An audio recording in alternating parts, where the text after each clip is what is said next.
I drove my tractor through your haystack last night. Get your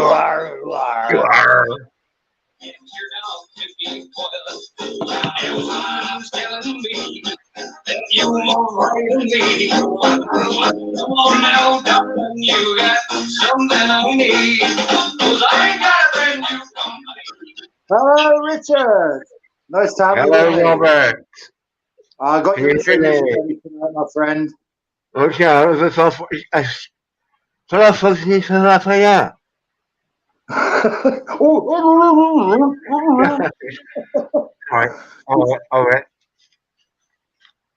I can't Yeah. get that Lara mask on. Thank you for inviting me on, Rob. Does my bum look big in this? It's a pleasure to have you. God bless you, my friend. God bless you. God bless you. Does my bum look big in this? Huge. Yeah, thank you. Do you know what I held up then? Yeah, Do you know scrumpy, proper scrumpy. No, it ain't. It looks like it. Let me guess, it's cold tea. No. It's apple cider vinegar. Homemade apple cider vinegar. I got shitloads. Well, Homemade. can you guess what this is? That looks like your old Guinness Porter, that. You bang on. Yeah, I can smell it. I'm going to cut it again, aren't I? Anyway. Thank you, everybody, for joining us this evening. We've only just started the live stream. You'll probably have seen the heading. We're talking about people's attitudes and how they've changed, even more so over the last couple of years. I've personally, in the last month, Rich, right? Yeah. I'm not going to go into great detail, but in the last month, there's been 3 occasions where I've had to deal with abusive customers, and I mean nasty people. Abusive customers, yeah. Swearing as well. Yeah. Swearing. Stress. And well, I've never known anything like it. People today seem to have a permanent chip on the shoulder. The whole world, they feel the whole world is against them, and you know they've got to make a point, not by talking logically and sensibly and quietly. You know, they've got to shout and scream and swear with it as well. Hey. Wait, what the Yeah. what? Hey, sorry. Yeah. Now I've got quite the opposite experience, but I don't work in retail. You work with customers that expect you to kiss their derriere, don't you? That's what you're there for, to kiss their derriere. And you're a service. You're a service for their outlet of abuse and anger. Yeah. That's one of the things I think about any industry that is dealing directly with the public. There's David Yates there. David Yates sounds like my Dave. It must be Debbie that's on. Hi, Debbie. Oh, Debbie, come on, say hello, please. We love you. Oh yeah. Just put another message there. There we go, Debbie here. Good to hear from you, Deb. Yeah, always. Yeah. Better to hear from your voice. Really, we need. You know, this is a male-dominated live stream. We need a balance. One lady versus 2 males. That's about an equilibrium there in brain cells. People are in a state of confusion and anger manifest. That's a good one, yeah. Confusion is one of the main things, actually, and which I hadn't thought of. Yeah, confusion. I don't know about you, but you know, like if I'm wound up about something or I need to get something sorted out, I find the best approach, and I've always tried to do it as nicely as possible. I won't start shouting and bawling and screaming. I'll talk to them and reason with them. You know, and you find if you do that, they appreciate it and they help you even more. Yeah. So straight away, somebody's shouting and screaming in your ear roll and swearing as well. It just gets your own back up, and it just makes you want to back off and say, "Go away." Well, I actually did to actually tell them, this one person, the last incident a few days ago. I said, "Leave now, get out, and don't come back in." Ooh. Yeah. Shall I tell you, Go on. let me tell you something. You're a positive energy. This is why it's so important not to get affected by this weapon that they, those, these, the all-seeing eyes, the New World Order. It's a weapon to negativize everybody. They'll stick anything in. There's a divide that will cause friction. Anything that will cause a friction that negativitizes us. Bad news is intended to negativitize us all, but it doesn't you. It certainly doesn't me. I can see it. And I can. This is why I say I'm slow to anger. I do get angry, but I'm deep breath. 10 seconds. Get that composure back, and then you're back to your positive. Once you're composed, you are positive. But that's slow to anger. Bless you. Oh dear. Hold it, Rob. Hold it. Gosh. Careful there. Yeah, don't you be. I don't want to be catching your Well, you just caught boogie oogie woogie nasty things down this streamline. You keep that on, my friend. No. It's only to protect me from you. You just coughed. I laugh is Yeah.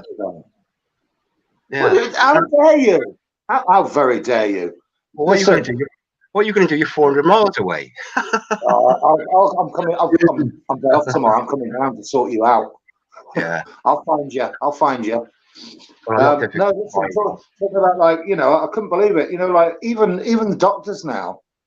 Yeah, I tried to make an appointment fairly recently, and that's what I went to get. Anyway, I eventually got to the surgery, and I got to see the doctor face to face. You know, like it's been all like monitored and the monitors and screens. Yeah. Well, I actually got to see him face to face, and the doctor said to me, "Right, what's your problem?" I said, "Well, you might not have heard of this before. I don't know. There's probably a proper term or a name for it. You're laughing, aren't you? Because you know." No. I'm guessing what illness it's you've got. not what you're thinking, mate. I'm not. You don't know what I'm thinking, Rob. All right. Okay. Well, anyway. What do you think I'm thinking? What do you think I'm thinking? I'm not going to go there. I'm not going to go there. Anyway, the doctor said to me, he said, "Look, Mr. Wild, what's your problem?" I said, "Well, there's probably a proper name for this." I said, I don't know. I haven't looked it up, but I keep thinking I'm a dog." And he looked at me puzzled and said, "I've never heard of that one before." He said, how long have you been feeling like this? I said, "Ever since I was a puppy." And he sent me out. He sent me out the surgery. You know, this is what you're up against these days. Is that true? You didn't do that, Rob. I'll tell you what, I ain't stepping in anywhere near the NHS anymore. No. Actually, I haven't been to a doctor, touch wood. I haven't been to a doctor for years and years. I'm generally quite healthy. You know, I've been quite fortunate there. Yeah, that'll be all that, Rob. You know? It's like Guinness Porter, mate. Yeah, and all the wine as well. Wine's good for you. Hey, listen, Luke, I'll tell you what I'm drinking at the moment. Shall I tell you what some of that on the fish and chips. No, that's not apple cider vinegar. But it's easy to make. You look it up. Anybody just watching. Is there anybody watching, Rob, apart from Debbie? Yeah, there's 4 people on. 4 people watching. 4. Anybody said hello? It's an apple cider vinegar. You can make it out of crab apples. Crab apples used to grow wild, didn't they? We've got some up the road. 2 big trees up the road, and a fella up the road on my way to on the way to my allotment. We actually planted one last week. I looked over. There's this guy in his front garden. And first day I looked over, said hello. Second day he was still there, mincing around. I said, "Oh, hello. What are you up to there?" Then he said, "Oh, I'm planting a tree." I said, "Oh, why? What sort of tree are you planting?" He said, "Well, I'm planting a crabapple tree." I said, "Wow. I was on a council estate. I was born and brought up on a council estate, and there was a crabapple tree on the estate." And it was the same as you. People didn't eat them, but you know, you can make apple cider vinegar. All it is, the health benefits. You look up the health benefits of a couple of teaspoons of apple cider vinegar a day for your probiotics or whatever it is. But that I made it myself. Am I right in thinking it's just a sour version of an apple? It's like a sour version. Let me give it a taste. This is the new one. This I got loads of this. I made loads last year. It's not like chip. It's not like your fish and chip vinegar or your vegan pasty and chip vinegar. It's not like your chip vinegar. It's because I think chip vinegar is distilled, isn't it? This isn't distilled. This is fermented apples, which is basically like cider, but it hasn't. It's been it is the carbon dioxide has been allowed to escape. Keep the oxygen off of it, obviously, but you don't need any specialist equipment. I made mine in old coffee jars with no lids. I just put some muslin over it. Is it muslin or muslin? Muslin. Don't bring religion into it, Rich. I just put some muslin over the top so the flies can get in, and then once or twice a day, all you've got to do is dunk the apples below the surface. Some of them will float to the top, but you want the ones that haven't been exposed to the surface. This is with the mother bond. Yeah, there it is. Yeah, this is I haven't actually tasted this. Yeah, let me get a spoon. And I'll tell you what it's like. Is it actually alcoholic, Rich? Does it have alcohol content? No. No. It's a medicine. You said it was fermented. Oh. It's scrumpy. That's scrumpy. That one might be the one that's 2 years old. I don't put a label on. That's an old one now. That's, I thought I'd bring a brand new bottle out. That's a wine bottle, that. But look it up, Rob. It's a piece of cake to make. Let me have another slice. Let me have another slice of this apple pie. Oh, that is like, oh. Might as well face it, I'm addicted to apples. Definitely alcoholic. Well, I'll give it. Actually, if I drink that bottle tonight and see what happens, okay, during the duration of the next couple of hours, I'll go and get a bit, and I'll see what happens. But if somebody on YouTube drinking a bottle of vinegar. No, it's not vinegary. It's vinaigrette, but it's scrumpy. I know. Right, and if I give it, there's all this crud there. Look, the old mama.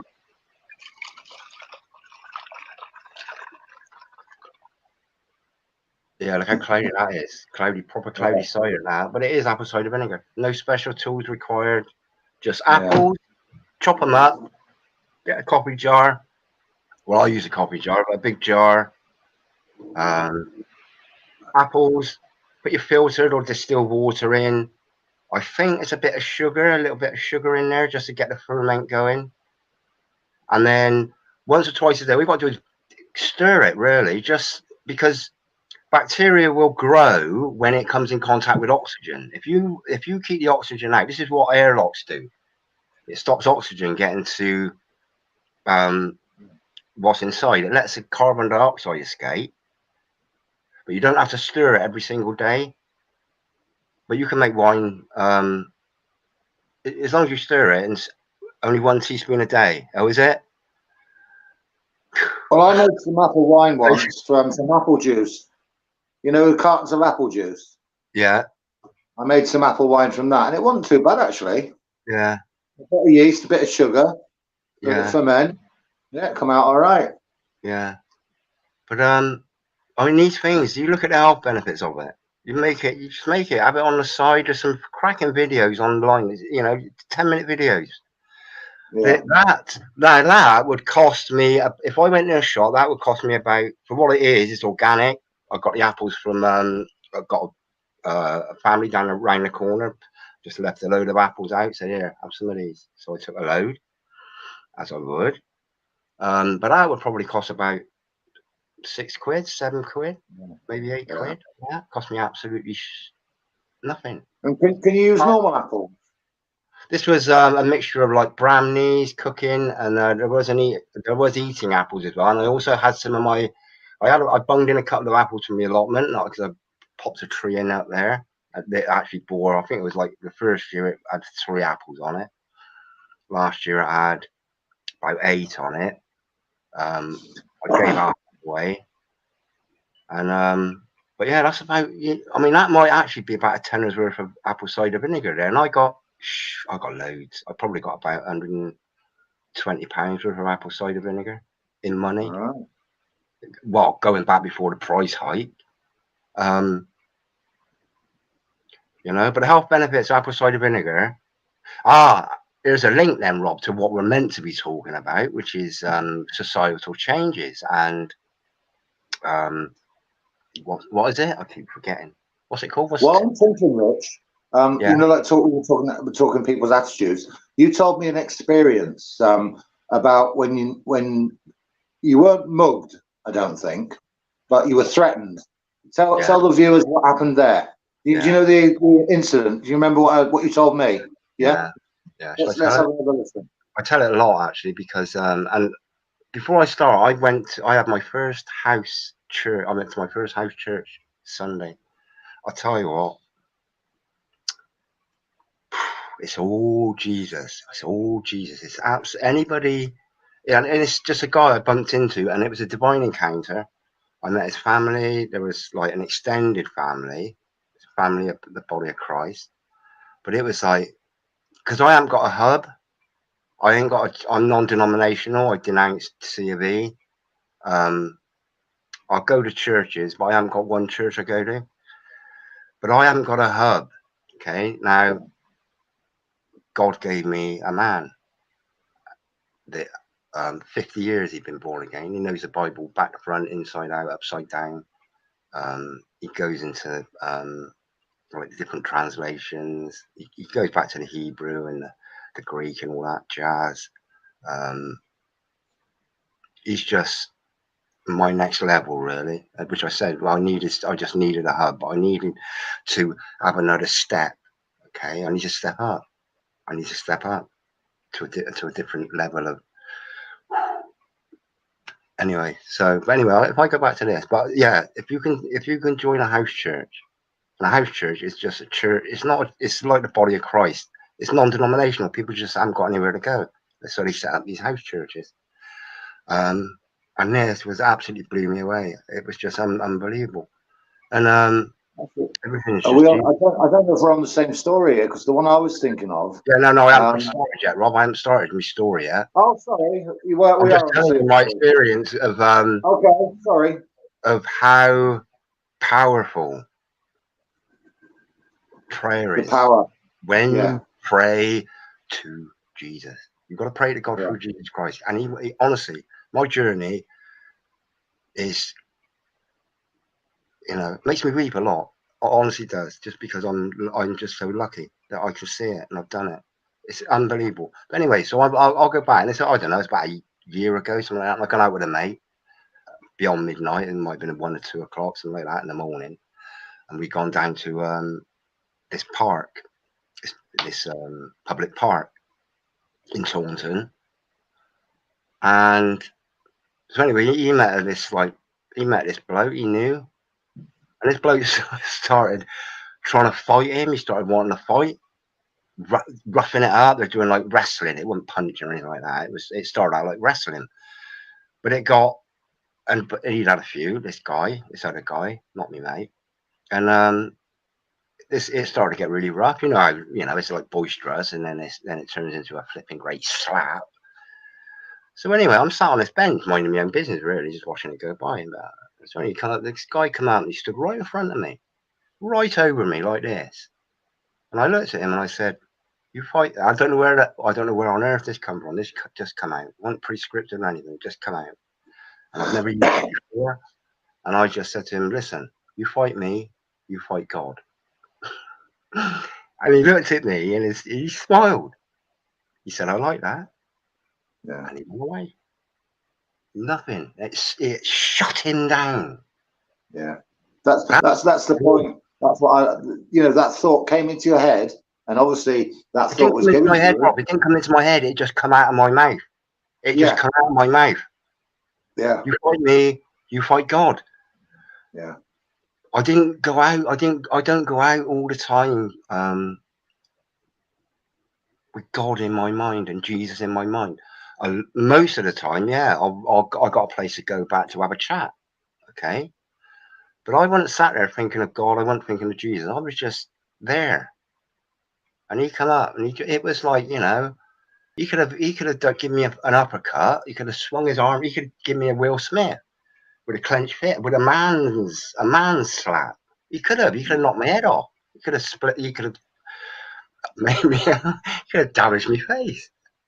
But no, honestly, that is a testimony that for me, I see that as a gift from God to me to say, listen, Richard, because it wasn't a premeditated thing. It was in my head to come out. Literally came out, yeah. God was That's there. marvelous. Honestly, That's it works. marvelous. Anybody, please, just got to say, listen, make me a better person, please. I want to be a better person. And Jesus will make you a better person. He will show you the way to God. It works. I've tried before I was born again, I've tried having a chat with God. Oh God, why this, why that, why this? And there's never been. I did a 666 then, didn't I? Yorkshire and sausage roll. honestly, it's just all you need in life. All you need to want in life. All you need to want in life, yeah, is a simple life. A stress-free life, a peaceful life. Because this, for people that know, this ain't their realm. This ain't their world. They don't fit in. I met a guy Sunday, and now he was, I don't know his age, he was in his 70s. He used to be a spy against Russia. Okay, he was at this. It was part of he was part of the original starting up of this house church. Okay, they just had nowhere to go. They were with something called the Vine. Have you heard of the Vine Church? I think it's like a collection of churches, and they just didn't get on with the doctrine. It wasn't all about Jesus. Honestly, that's what everything is about. Everything leads from the beginning to the middle to the end. Jesus is there right at the beginning, you know this, right at the end, right in the middle, and we ain't near the end yet. He'll be there in the end. You watch. And life has been for me. I got no. It's You know what I totally. often think about, Rich? Go on. You know what I often think about? You know, in Jesus, his last days, you know, when they tortured him, when they did those terrible things, whipped him and beat him, you know, the power that he had, he could have just so easily turned around and just wiped them out. He had that power, but he knew he had a purpose, and he knew he was doing God's. You know, he was fulfilling what God wanted him to do, and he stuck faithful to that purpose right to the end, right from there. What a sacrifice!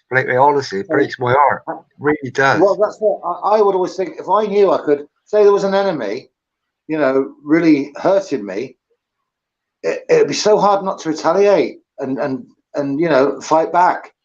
But Jesus took it. He just took it.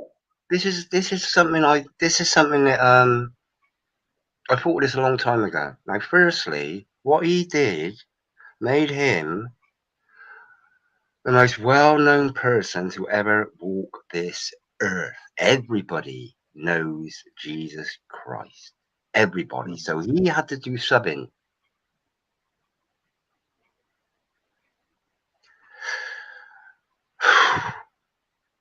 He had to do something to make him the most famous man to ever have walked the earth because of his message. That is what he had to do. So that propelled him right to the top of everything, of known humankind, of mankind. So, you know, this is what I think. He had to do that to be #1 on Google search. Who's the most famous man of all? It's fucking Jesus Christ. I swore it. Forgive me, please. I said it in the same sentence as well. But honestly, this is one way that I think why he had to do what he did and why he was happy to do it because he knows that it's a pinprick of time, out of eternity. And once we've had suffering, you know, you've had I keep doing that. You see, I'm pointing left now because you're on the left hand side of my screen. But yeah, you've had painful experiences, illnesses, and things like that. So have I. But there comes a point when the pain is something in the distance, and the memory of it might be a bit hurtful. You know, ooh, can you remember that? Ooh, but the pain is in the past. You know, all we got to do is get over that pain. And Jesus was God. He knew the future. He knows the future. He knows what's going to happen. But to put yourself through that, I take some balls out. yeah, it does. And he You needs. can do nothing except admire everything that he did. Oh, more than that, mate. There's no words to describe it. There's no words to describe what he did. There's no words in my vocabulary that I can. Why do you think, Rich? Why do you think that the majority of people today they don't turn to him? They look at solving the problems themselves, and they do it with attitude. You know, the majority of people seem to think that if I attack this situation aggressively, they think that's the solution. Why do you think people are like? Is it frustration? Is it because they feel there's nothing else they can do? What do you think it is? Well, firstly, we've got the mainstream media, we've got television that promote violence. That's true. Promote violence. Every movie has got some sort of violence in it, or some sort of anger that is looked upon as being something sort of heroic. Hello, my brothers and sisters from sunny South Florida. Oh, wish we were all here with me. No, I'm happy here. I'm happy here. You, we wish you were here with us, Mad Sheila. Mad Sheila, come on and have a chat. Honestly, Mad Sheila. I think I've told you, Mad Sheila, that I have actually been to Florida quite a few times actually, not recently, going back about 20 years. And it was a lovely place then. I mean, it's probably changed a lot now. I don't know, but yeah, when I was back in my 20s, 30s, about 30 years ago, I went a few times to Florida. Mad Sheila, I'm selfish. I want you here. Bless her. Bless her. Oh, I see. Well, we want you here as well. Mad Sheila, what do you think of Jesus?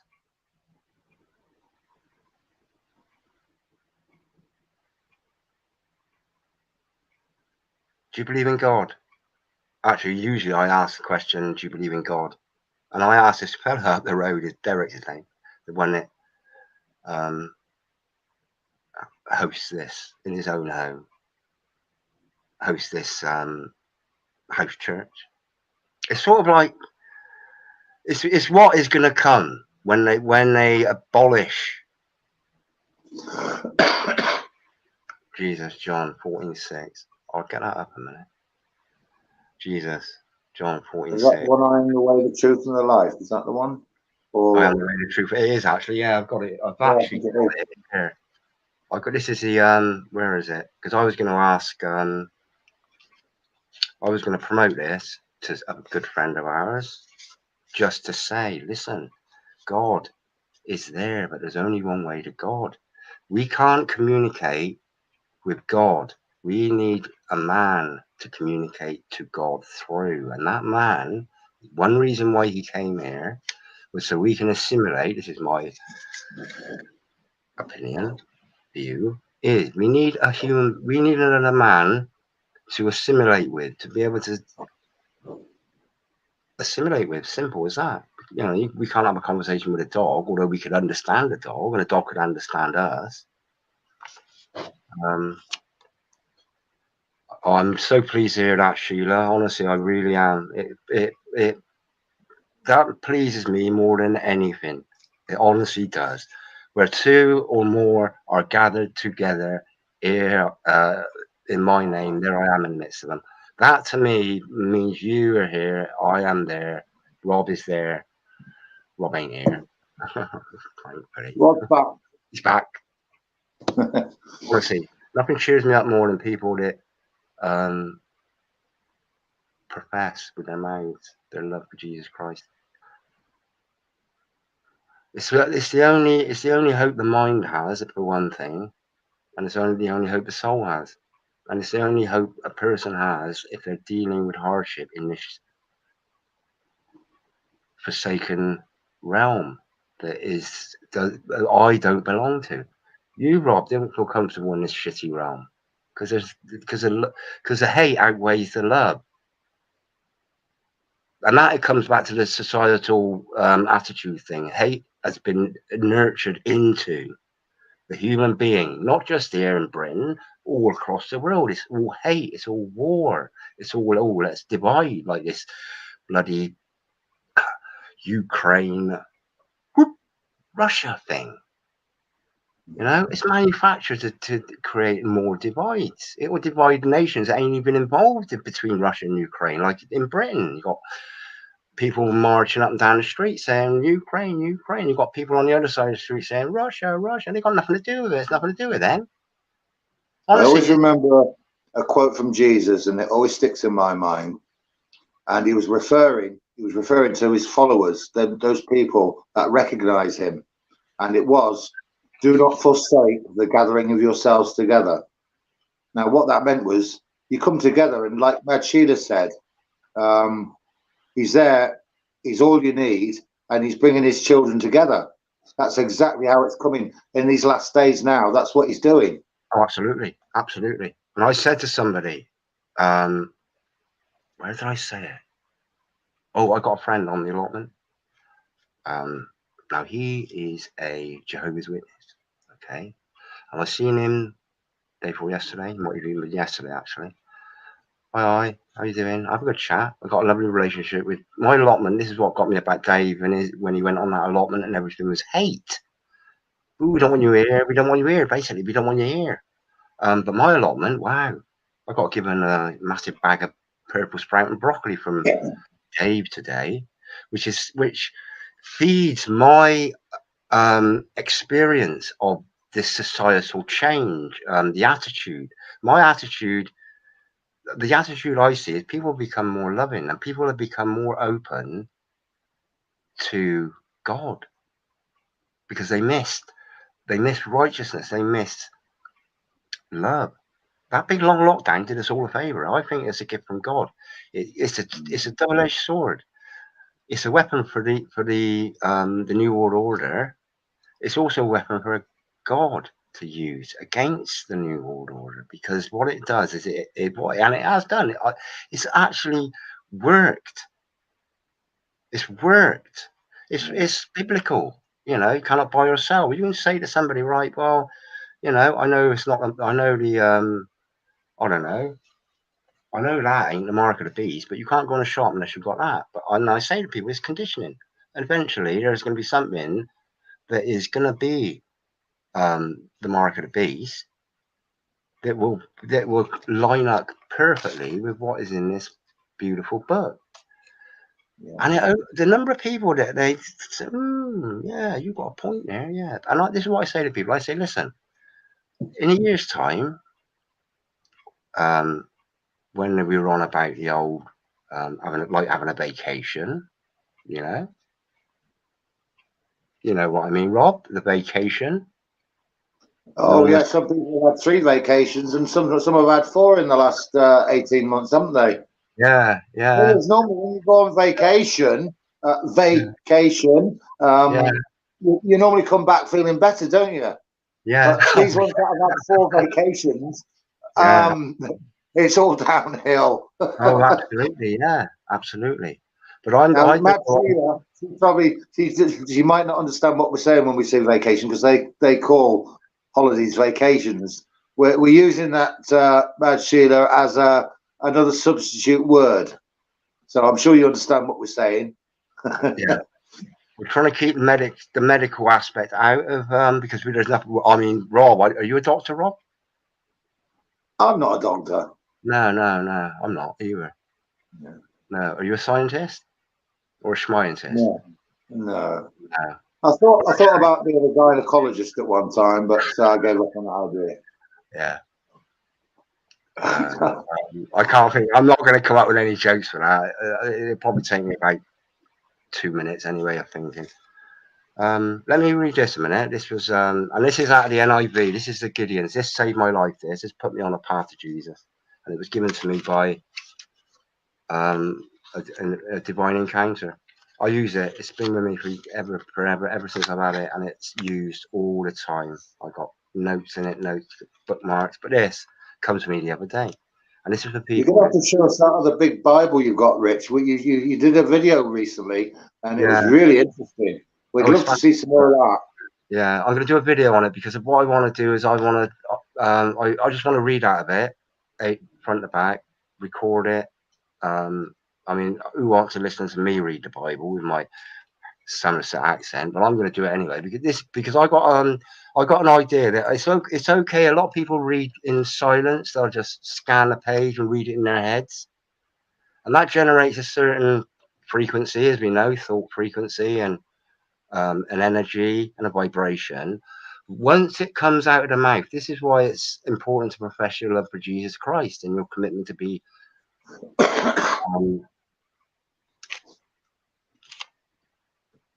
just be Jesus. I say it, just be Jesus. You want to be Jesus, and do His will, do God's will. But you know, we've got a role model as a human being. We can assimilate with. We can't assimilate with God.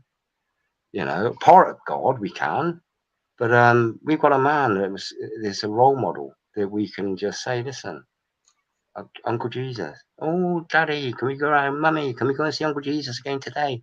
You went round yesterday. Yeah, but we love Uncle Jesus. That's what children would be like if they had an Uncle Jesus. Honestly, I know it.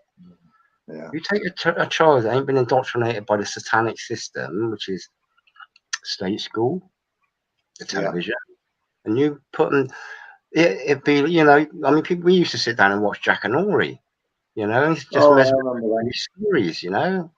Yeah. But the stories that Jesus would come out with, you'd just be like, wow, I can't get enough of this. Honestly, that is what it's like being born again, you know. You can't, it's, you know, honestly, so it sobered me up. It sobered me up because what can be better than being drunk on Jesus? Nothing. Yeah. Once you have the finest wine, mate, you won't go back. You know this. And the good thing about being drunk on Jesus is you don't have the after effects like the hangover. It's a much more pleasurable feeling. It's undescribable, isn't it? This is the thing. I can be. I mean, if I went into a pub, I would be the last one out of the pub, and I would drink my head off. Even now. But I like the community aspect. It's still hot. This is quite relevant to even though we're going way off topic, it's still on topic because we're talking about attitudes, aren't we? And how people's attitudes have gone bitter. People are bitter, resentful, greedy, selfish. That's the core element of the human being now. That righteous, love your neighbor, do unto others as you do unto you. The Bible says, doesn't it? The love of the greater number will cool off.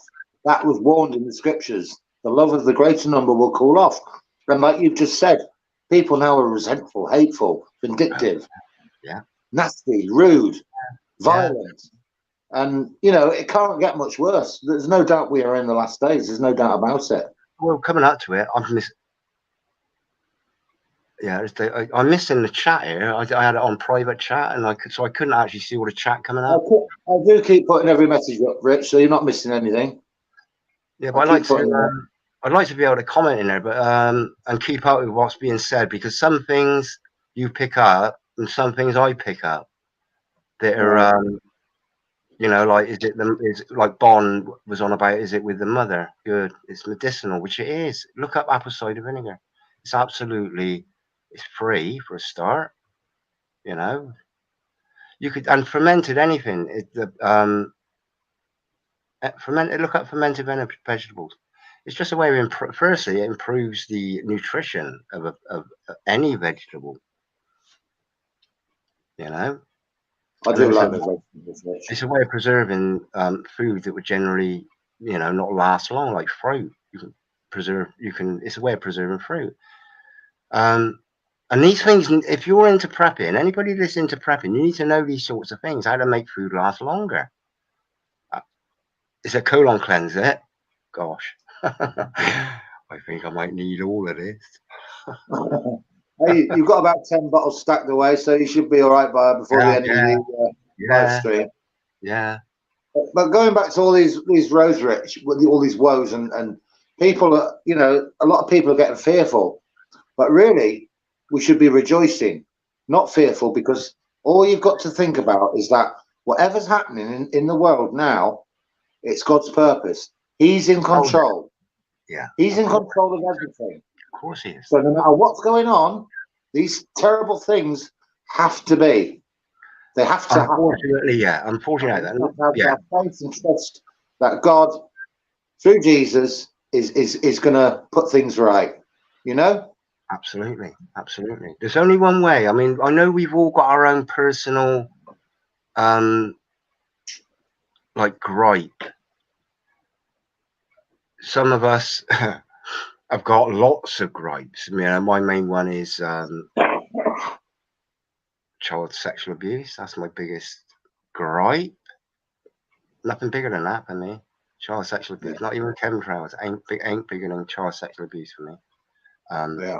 But then again, I can see chemtrails, and I know that it's going to harm children. So that is child abuse again. Everything leads into abusing children. Everything is all about the children, and there's only one way that children in the future can be protected, and that is God says, "Listen, you had your chance. I'm going to wipe the earth clean." That's the only way. It doesn't matter how many times we shoot a flipping plane down with a surface-to-air missile. They got them. They're like shark's teeth. They're all over the place. Doesn't matter what we do. We will never ever stop war. There's only one thing that will stop war, and that is if Jesus came down and everybody saw the light and said, "Right, we don't need weapons. We love each other." It's the government. Well, the final battle is going to be Armageddon. That will be the final war. That will be the final war. Yeah. There'll be no more wars after that. That's the only ways. And these are the trials that we must go through. And fire is the next cleanse. Absolutely, yeah. That'll get rid of the old I don't know what to call it now. That'll get rid of any diseases. And get rid of the human being in the main is a disease. It's a disease to every other bit of life on earth. Every bit of life on earth, the human being is a disease for. That's the way I see it. And we don't deserve to be saved on this earth. We don't. This earth ain't. It's not for most. It's not for. There's a lot of us, and if people step back from the satanic narratives. Oh, I don't need to lose any weight. I lost any more weight. I do. I do. Yeah. You're going to have to send me a few bottles of that cider vinegar, Rich. I'll send you some of that if you want, Rob. All this is not helping, mate. Loaded with calories. Well, this is the thing. You'll have to. I mean, you fatten yourself up if you want, because for lean times, so like a bear will fatten itself up through the year just for however long they hibernate for, and they just nod off, and then you wake up. Ooh, the New World Order has been defeated. Let's go and find something to eat. That's what bears do. They get through the hard times by going to sleep, and then you wake up in spring, and ooh, butterflies are out, flowers are out, honeybees are out. Let's go and get some honey. That's what bears do, and a lot of other animals they just say, "Well, stuff that. I'm not going through that." What does Joe Biden call it? Did he call it the long dark winter or something? Remember Joe Biden come out with something? He called it the dark. Prepare for the dark winter. And I think people that were was saying, not Trump. I think it was Trump, wasn't it? no, Was it? Biden said it Yeah. recently. I think, he said it I recently. don't follow the American politics much, you know. I looked at it a little bit, but well, I don't follow any politics, to be honest. I don't. I watch the news to keep up to date with what they're saying and what they're coming out with, you know. And that's the only reason. I don't believe half of what they're telling people. Well, I don't believe. You don't believe half of it. That means you believe half of it. I believe none of it. I'm saying some of it. They've got to tell an element of truth. There has to be an element of truth to it, but there's always the majority of it is lies, you know, and it's to deceive. Certainly not half of it, mate. That means half of it is right. No, it ain't. It's all bullshit. Pardon my language. That's just an expression. Just an expression. Yeah, expressions get people into trouble, mate. Yeah, well, I'm going to come down to Somerset and express myself to you face to face. And I'm going to drink all your cider vinegar. I'm going to go to your allotment and eat all your vegetables and leave you hungry and starving. I got rhubarb. I'm cropping rhubarb. You know, my mum's coming down Saturday, so I'll send her around with a bunch of rhubarb. So it can't be a rhubarb crumble. Oh, that rhubarb crumble I had the other week. That was beautiful. Honestly, it was just beautiful. It was, and here we go, Rob. Everything harkens back to that attitude. Okay. Now you've had a bad attitude. You've had a bad experience with other people's bad attitudes. Okay, because you work in an industry where you have to deal with people you wouldn't choose to be with. You know, you wouldn't say, do you fancy come down the pub for a pint to somebody that's just give you a load of verbal abuse? You wouldn't say that, but so you haven't chosen them. You know, you can't choose your work colleagues. You can choose your friends, but you can't choose your work colleagues. And customer is a work colleague. They're coming in your spot and they're being part of your work environment, so they're a work colleague. But you know, so you've got a slightly different experience because I just walk away. But if I very rarely come across negative people because I'm always calm. I am always calm. Although I am angry, I'm a very angry person. I am very angry, but it's suppressed. It's not suppressed. It's controlled. And when the time is right, who knows? Yeah, it takes a lot. It takes a lot to get me angry, Rich, right, and get me really to the point of, you know, steam's coming out my ears. But what happened to me a few days ago? I literally had to walk away and count to 10. To calm myself down, because that's how wound up I felt. And that's why should I feel like? Why do I have to feel like this? You know, it's wrong. Oh, absolutely. But listen, at the end of the day, Rob, you did the right thing. That is, you should just say, listen, wow, the amount of control you have, it's got to be like a payment for you, for your own soul, to think, you know what, I've learned well, I did the right thing. Angry because energy, but anger is a negative energy. We don't need anger is a negative energy. Anger is a negative energy. This is why the satanic realm wants people to be angry, because it, you know, firstly it evokes irrational thinking. It evokes action without thought. Whereas if you take that 10 seconds, you don't have to not be angry, but you replace anger with something else, rationale. No, I think of an expression. It's a quote, actually, and it's probably not a very good quote to think about, but I think it goes something like, not revenge, but revenge is better served cold. So in other words, say that again. Revenge is better served cold. I can't remember the exact wording of it, but it's something like that. So in other words, walk away from the situation rather than dealing with it in anger. Walk away and then go back to it and sort it. Oh, absolutely. Yeah. Or just shut up for that 10 seconds. Yeah, well, that's what I did. But this is the thing, Robert. Don't be negativized by other people. Don't let people live. This is one. Don't let people live in your head and your heart rent free.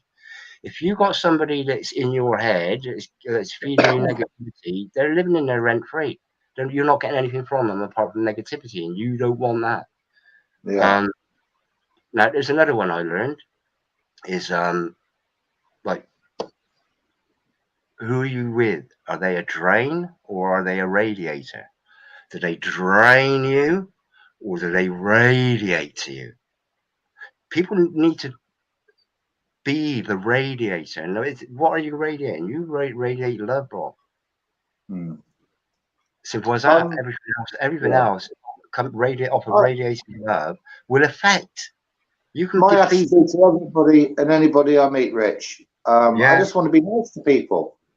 Want to be what? And I just want to be nice to people, and I want them to be nice to me. Unfortunately, that's not always the case, but I do my best, and I do try, Yeah. to keep calm and Carry on, regardless. yeah, and like I say, sometimes I might have to walk away from the situation. Yeah, that's good. That's good. It'll stop you. It'll stop you. You're walking out of it's like you're walking out of negativity. It's like there's a room full of negative charge, and there's a room full of positive charge. It's like, yeah, exactly that. Or a drink that makes you happy and a drink that makes you sad. Which one are you gonna pick? Yeah. You know, you really got Talking the of option. things, and I know I'm going slightly off the subject here, but I don't know if this is a special thing that is personal to me. So just don't laugh. I'm being deadly serious on this occasion, for a Yeah, change. Um, I've actually had a dream, right? And it's been a really, really nice dream. Yeah. yeah. And I've woken up and I've remembered the dream implicitly, every detail, right? And I've gone back to sleep and carried that dream on. Have you ever heard of that before? Because you wanted to. Well, I was obviously awake. I woke up from the dream and I was conscious of what I'd been dreaming about. And I thought, I want to go back into that dream. Went back to sleep and got back into the dream. Wow. Yeah. Now, is that unique to me or has other people experienced that? I've woken up from dreams and wanted to go back, but I don't think I can't remember ever doing it. Right. I can't remember ever doing it. I've done it a few times. Wow. What made you wake Yeah. up though? Hello, Foxy. You ready for a chat yet? Mad Sheila, vein rage. That's what I was smiling at just now, a minute ago. Yeah. Vein rage. The That's incredible. I'll be back in 1 minute. Nature calls. You don't carry on, leave me Rick. alone, Rob. Oh, listen. If I sit here, right, there's going to be a puddle on the floor. Well, we can't see the floor. We won't know. That's We what's won't to blame. know. You could be sat there with no trousers on. We ain't gonna know that. Okay, well there you go. There's my trousers. So Okay, all right. I could. Yeah. Hey, it could have been worse. I could have had a skirt on. I'll be back in a moment. Yeah. Hello, Foxy. Vein rage. Now, who was on about vein rage? Is it Foxy? It was Foxy, wasn't it? Is Mad Sheila's over in Florida? Is it Florida? Righteous anger is good. It gets things done, but you can't hang on to it. See, I can't. I got no control over the chat here. Otherwise, I would put that up. Trump said there's a storm coming. Florida, yeah. Have you met? Oh, Florida's the opposite. Florida's New York side, isn't it? It's a bit closer to Great Britain than like California. They get the two confused. There's a storm coming. Yeah, the lull before the storm. Oh, he said there's a lull before the storm, didn't he? This is the lull before the storm, and however long ago that was, before the old whatnot was released. So, yeah, it's interesting times, but slow to anger is so important because, well, he's back. Hey, listen. Going back to dreams, right? I had a lovely dream. Do you like marshmallows? I do actually, yeah. Yeah, Yeah. well, I dreamt I was eating a giant marshmallow. I woke up this morning and half my pillow was gone. Flipping out, Rob. I know, it gets worse, doesn't it? Well, just when you think it couldn't get any worse, yeah, it does. That's an old one, that. But, oh, yeah, takes me back to before I was The old born. ones are always the best, my friend. None can be trusted. No, none of them. Absolutely none of them. You don't get to be anywhere on the world stage, politically, television wise.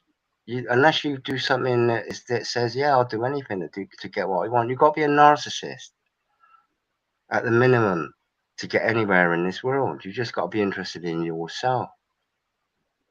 California is the West Coast, on the East Coast. Yeah, Florida. Yeah, Yeah, it's totally miles. I know California and Florida. yeah. It appears about 5 or 7 hours. Is it different? It's got to be at least. Yeah. So, but yeah, anger. See, anger. Just avoid anger. Honestly, peace, love, and we see somebody comes against you. And generating negativity. You got two options. You can either absorb that energy because it's an actual energy.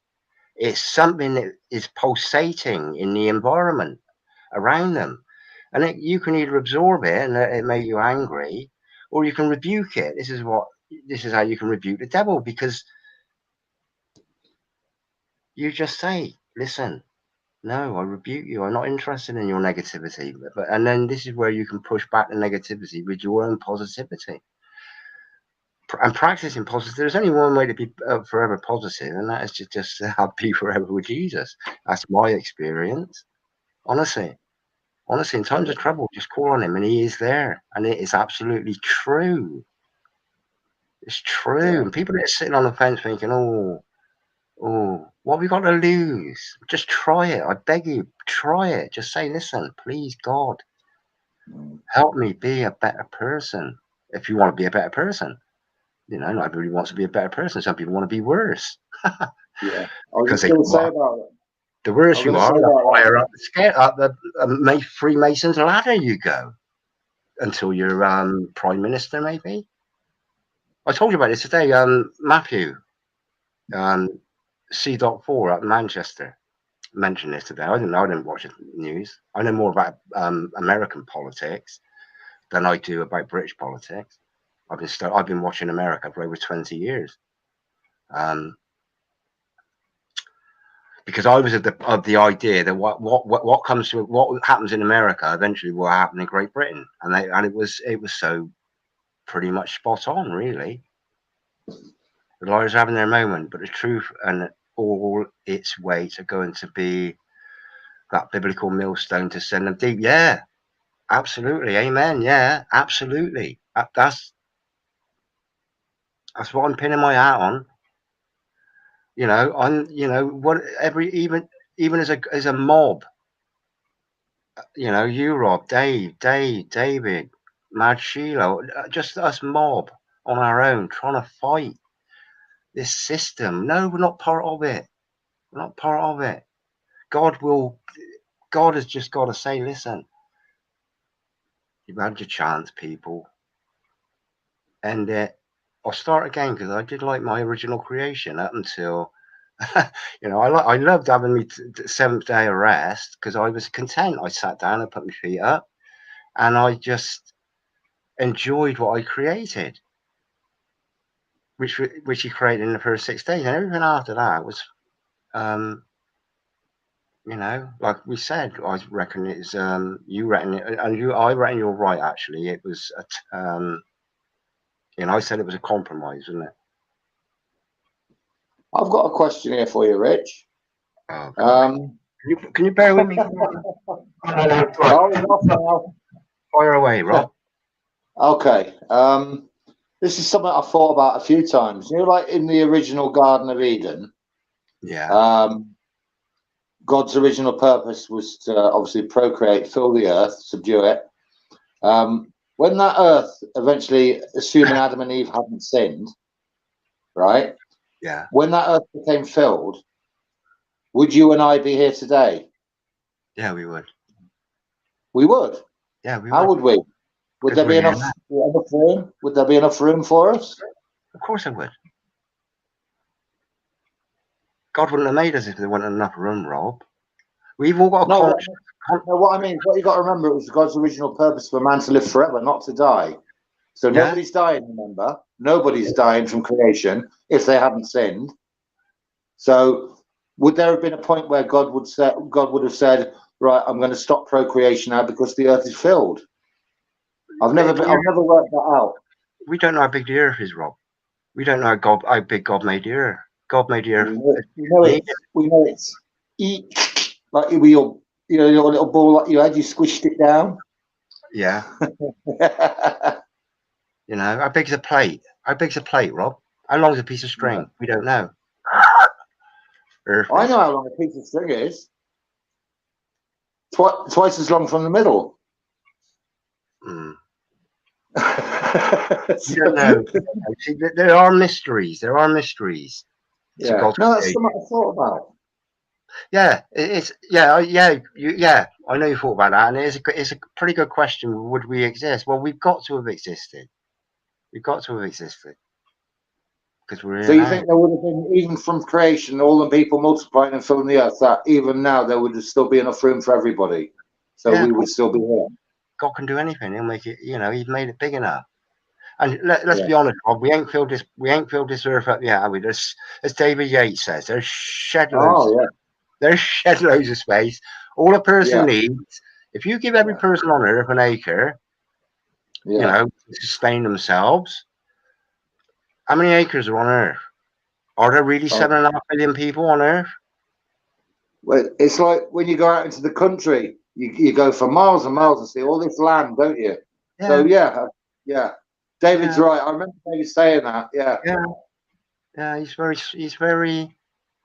thought provoking. David, he's very, very thought provoking. He does. He's good for me. You know, and the same as you, Rob. Hey, Squire of June. How you doing, my friend? I see. I'm not keeping my eye on the chat. I'm keeping my eye on you, Rob. You need to keep your eye on me. You need to keep your eye on me. Rob, point to me on the screen. Just point to me. Yeah. You can point to me. If I point to you. Yeah, but I'm doing the opposite. Yeah. Oh, try this. Try this, Rob. Try it. Phone home.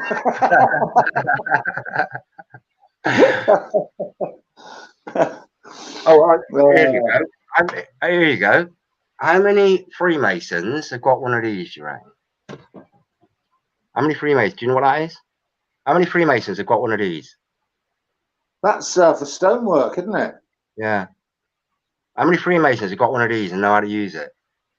This is why I changed Richard. There won't be any of that. There won't be any of that know how to use that. You might get probably one in a town, maybe one in a town. There was one when I went to college in Weymouth. That is about almost 200 years old, that mallet. Is it? Yeah. I bought it for a tenner off of another mason who was retiring. He said, "Oh, do you want that?" I said, "Yeah, I'll give you a tenner for it." This was years ago. I've had this years. It's heavy. This is like heavy duty one. It's for bashing like Portland stone. But if you've got a lot to remove, I've got quite a few. I've got about 4 or 5 mallets, but that one is beautiful. That. And this is let me teach you something about mallets while we're here. This is one lump of wood, okay? Now this isn't perfect. This one. When they make a mallet, there's something called, you know about end grain on a tree. No. Say this is the trunk of a tree, okay? So you've got the rings going around like this. The rings go around like this, don't they? That's the age of the tree, isn't it? It shows the age of the tree, yeah.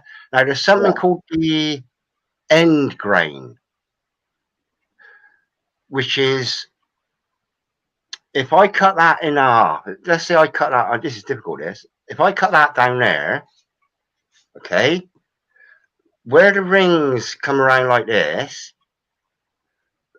the end of the rings, that, just say that was flat there, and you've got the end of the rings there, that's called the end grain. It's a bit like an onion. Exactly like an onion. Now, if you notice on here, I've got two spots. That there, is that coming out? That shiny bit there. And if I See that. around, I got that there. Yeah. This don't get used. That don't get used. Now that there is known as the beat. Okay, it's called the beat. That spot there is called the beat. The beat of the note. Okay. Now, if we go back to the tree like this, and fruitwood's the best stuff to use. Things like cherry. Now, to take this circle to a mallet out of a tree, what you've got to do is you've got to take a circle out that goes sort of like this. Okay, hold it. What am I trying to? You've got to right. Let me use this. Say I got this though, this little dish. If I was going to take a circle out of this tree, bearing in mind that's the rings of a tree. Yeah. This is how you take a mallet. You take it out in a circle. That's a bit big, that, but you take it out like that. So you'll take a circle out like that, a circle out like that. So what you end up with is, with the circles out, you end up with the grain, the rings, actually going through. Where's the beat? Can't see properly. The rings go through like this. Okay, do you understand that? Yes. Yes. Yeah. Because that's actually come out of there, and the rings go around like that. It's those. And the end grain compacts, and it doesn't split. If you hit it with like where the grains go through here, if I hit it with the side, that will delaminate, because it's like plywood. Really, it's like plywood is layers, isn't it? Yeah. Do you understand what I'm on about? Yeah. Yeah. So this is a bit of stonemasonry education for you, not Freemasonry. How long have you been a stonemason, Rich? How long have you been in the business? What am I, 57, getting on for 40 years. 40 years? 40 years, 38, 39 years. Yeah. After what we were saying last time. Hold it. My first construction job, I was a bricklayer's labor. Well, they call them labourers. I was a bricklayer's mate. Okay, that's how I got into construction. So I was a bricklayer's mate. And so I obviously started at the bottom, climbing the ladder with bricks on my shoulder, mixing muck. Got on the trowel after a bit. See, I don't class the helper of a tradesperson, no matter what it is. It could be a carpenter, it could be a bricklayer, it could be a stonemason. I don't class them as labourers, because if a tradesman worth anything worth their salt will be teaching a labourer how to do certain things. Okay, so what you actually have is a student. You don't have a labourer. You have an apprentice. You have a student, not a labourer.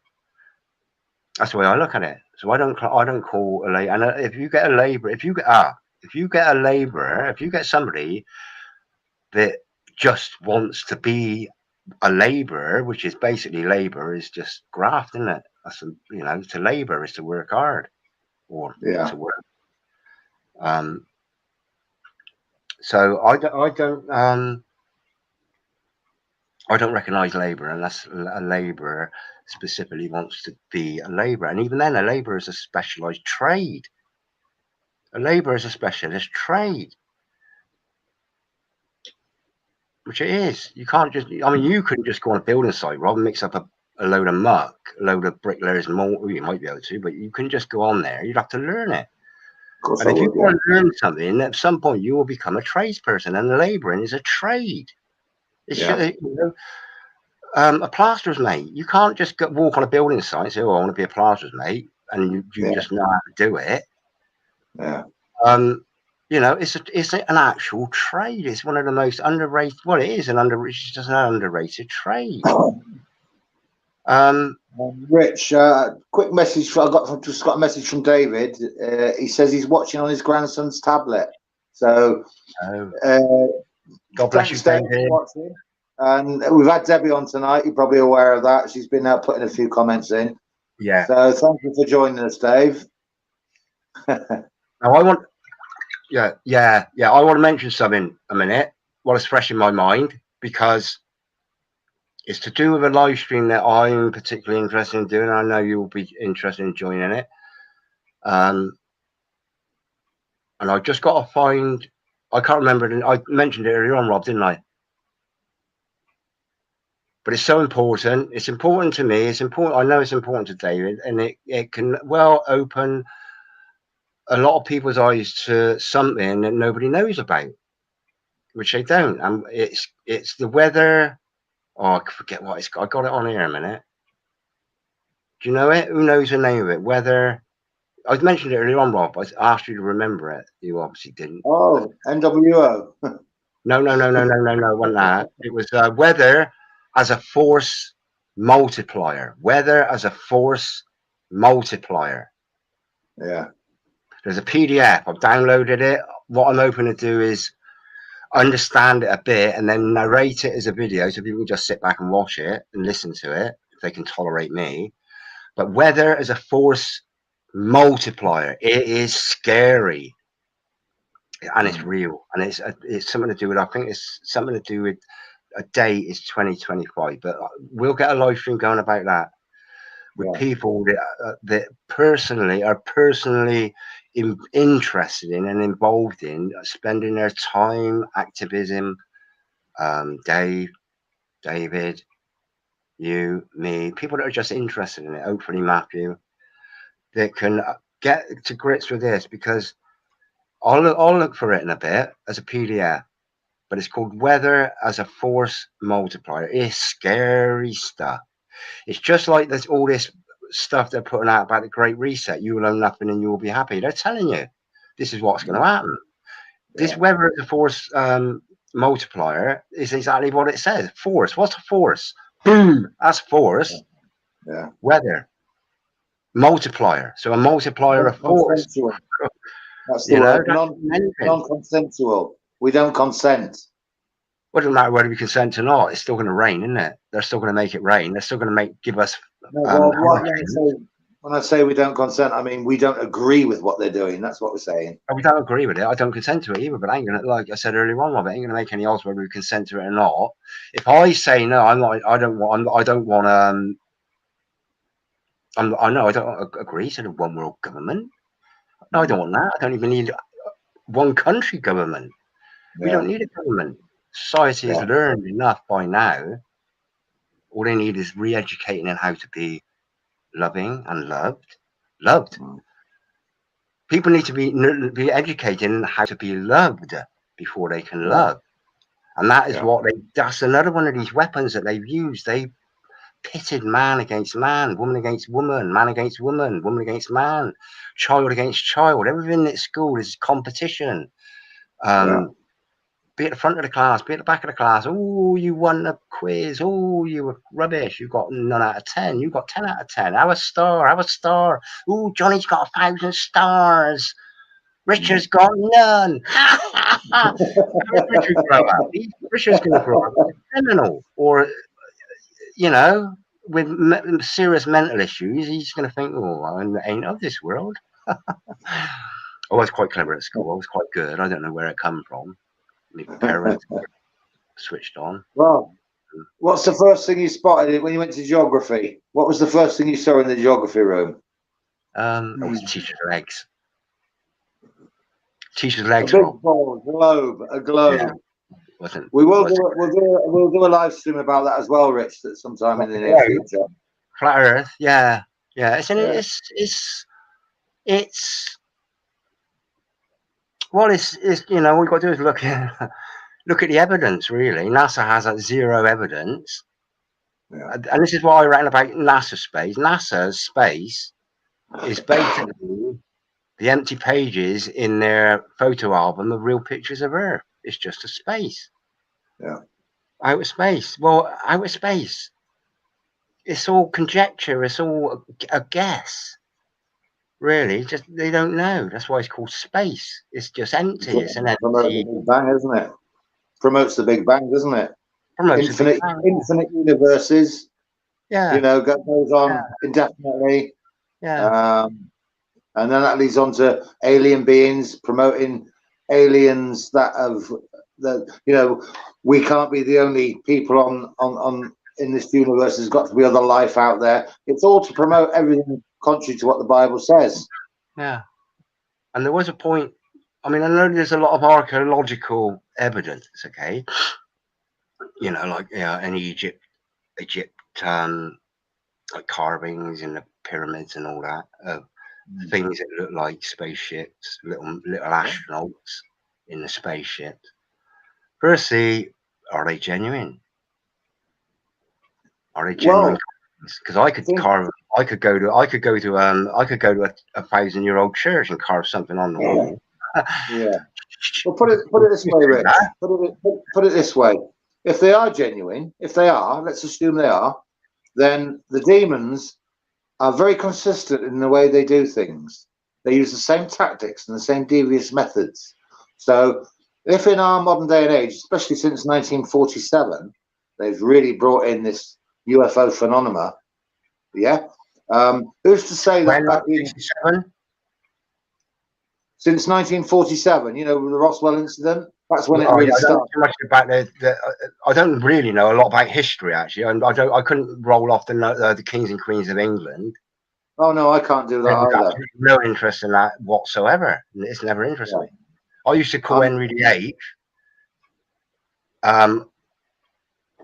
I used to call him Henryville because it was Henry V I, and to me as a child, and I can remember like in the back of a Kellogg's cornflakes packet or something, it was this Henry VIII thing.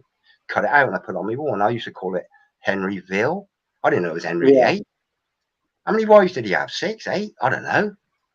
8 wives. Does it really matter to me? No, it doesn't. No. Everyone ready for the job lot. What was that, Rob?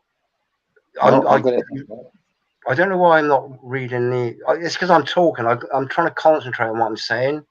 Yeah, no, that's fine. Everyone ready for the job losses and price rocket on stuff. 2 days to go. 2 days to go. April the 1st. That's when everything. How do you do, my friend? Sorry, if you've been up there. Bon, if anybody wants to come in and shut me out, I'm you know, so I can have a swig of my. Oh, I got another drink here. Let me tell you about it. It's healthy and free. You might laugh, Rob, but I'll tell you what. The amount of and David's you know, I watched him eat some lichen the other day off a tree, and it's all there. It's all there. We got to do know about it now. Have a guess what that is in there? I'll tell you because you won't guess. Rose hip. Do you know what rose hips are? Yeah, they make wine out of rose hip. Yeah, rose hip, green tea, and stinging nettle.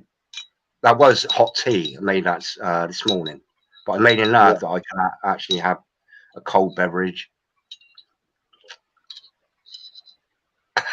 during the day and now. Really.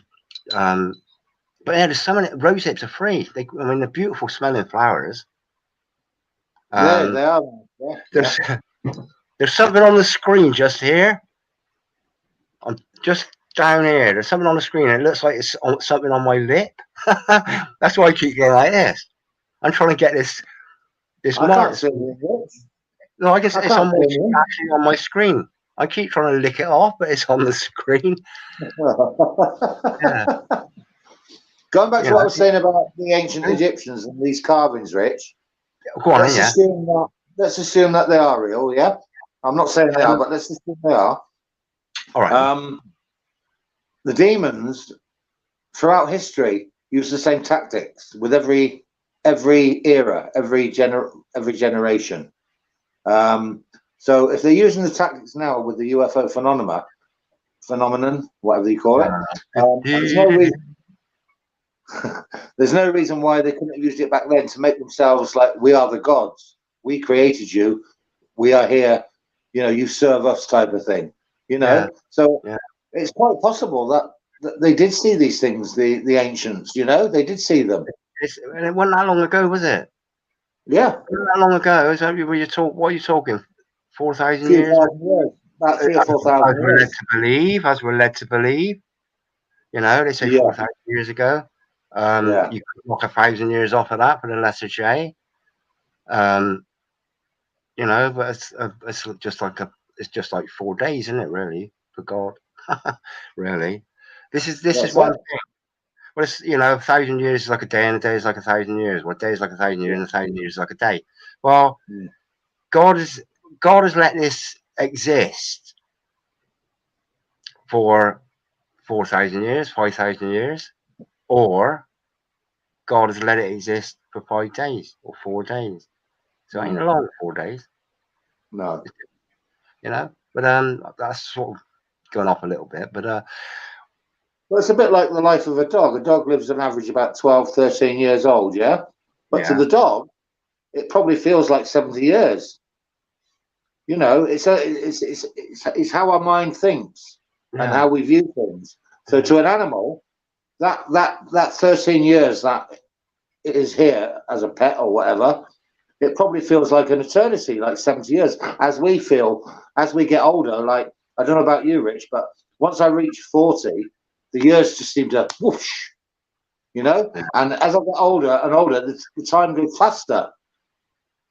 Is that yeah. just me? Well, I'll let you know when I get to 40, Rob.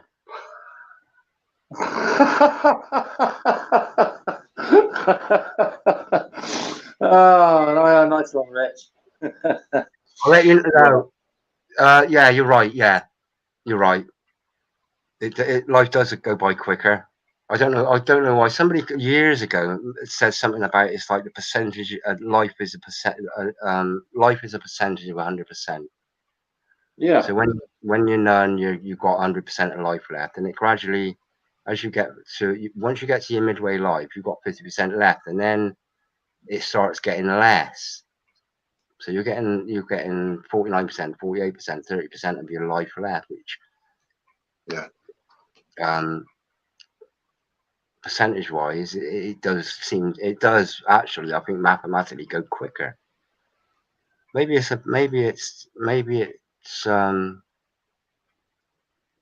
it's difficult, really.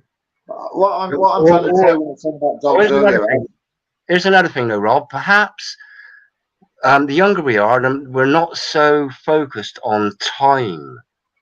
And then when we get to this ripe old age, when we get to the ripe old age where time does matter because, you know, we got to be part of the world. We got to be part of the rat race. You got to be in work by 8 o'clock. You got to, you know, you got to be somewhere by 9 o'clock. You know, everything. You got to be at the airport for your vacation, for your flight. we're all told what we've got to do on the Sorry. time scale, aren't we? Everything, and then everything revolves around the clock, not Yeah. revolves around God's day. Yeah. Everything revolves around the clock, not God's day. Yeah. 100% correct on that one, Rich. 100% correct. Thank you. Yeah, it makes sense, that. And it's I like this, Rob. I mean, if anybody wants to come on, because you know, this for me is absolutely wonderful. Having a mature, intelligent discussion. We've got 10 viewers at the minute, Rich. We've got How 10 many? viewers looking in. So if 10 any of looking those 10 people watching would like to join us, just go via StreamYard, and there's the link right at the top of the comments page, right at the top. Just click on that link. And, No. It should be at the top of the comments on the YouTube thing, Rob. No, it's on here as well. Yeah, it's on both. It's on YouTube and on here.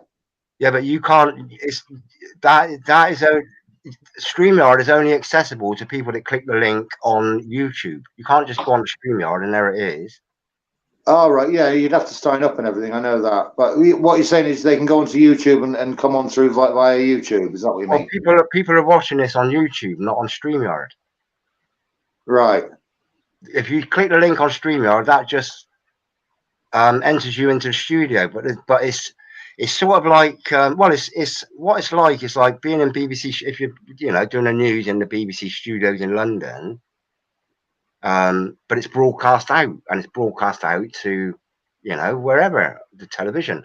So YouTube is basically like the television, and StreamYard is like the broadcasting studio where it's broadcasted from. Right. But it's linked. So click on the link in YouTube. Is that what you're saying? Yeah. In the chat, yeah, if you could sling it in there again, so people who don't have to scroll right up through all the comments. I've been missing so much of the comments, but if you copy and paste the joining, just in case somebody, honestly, it would be we. I can't stress how important. Think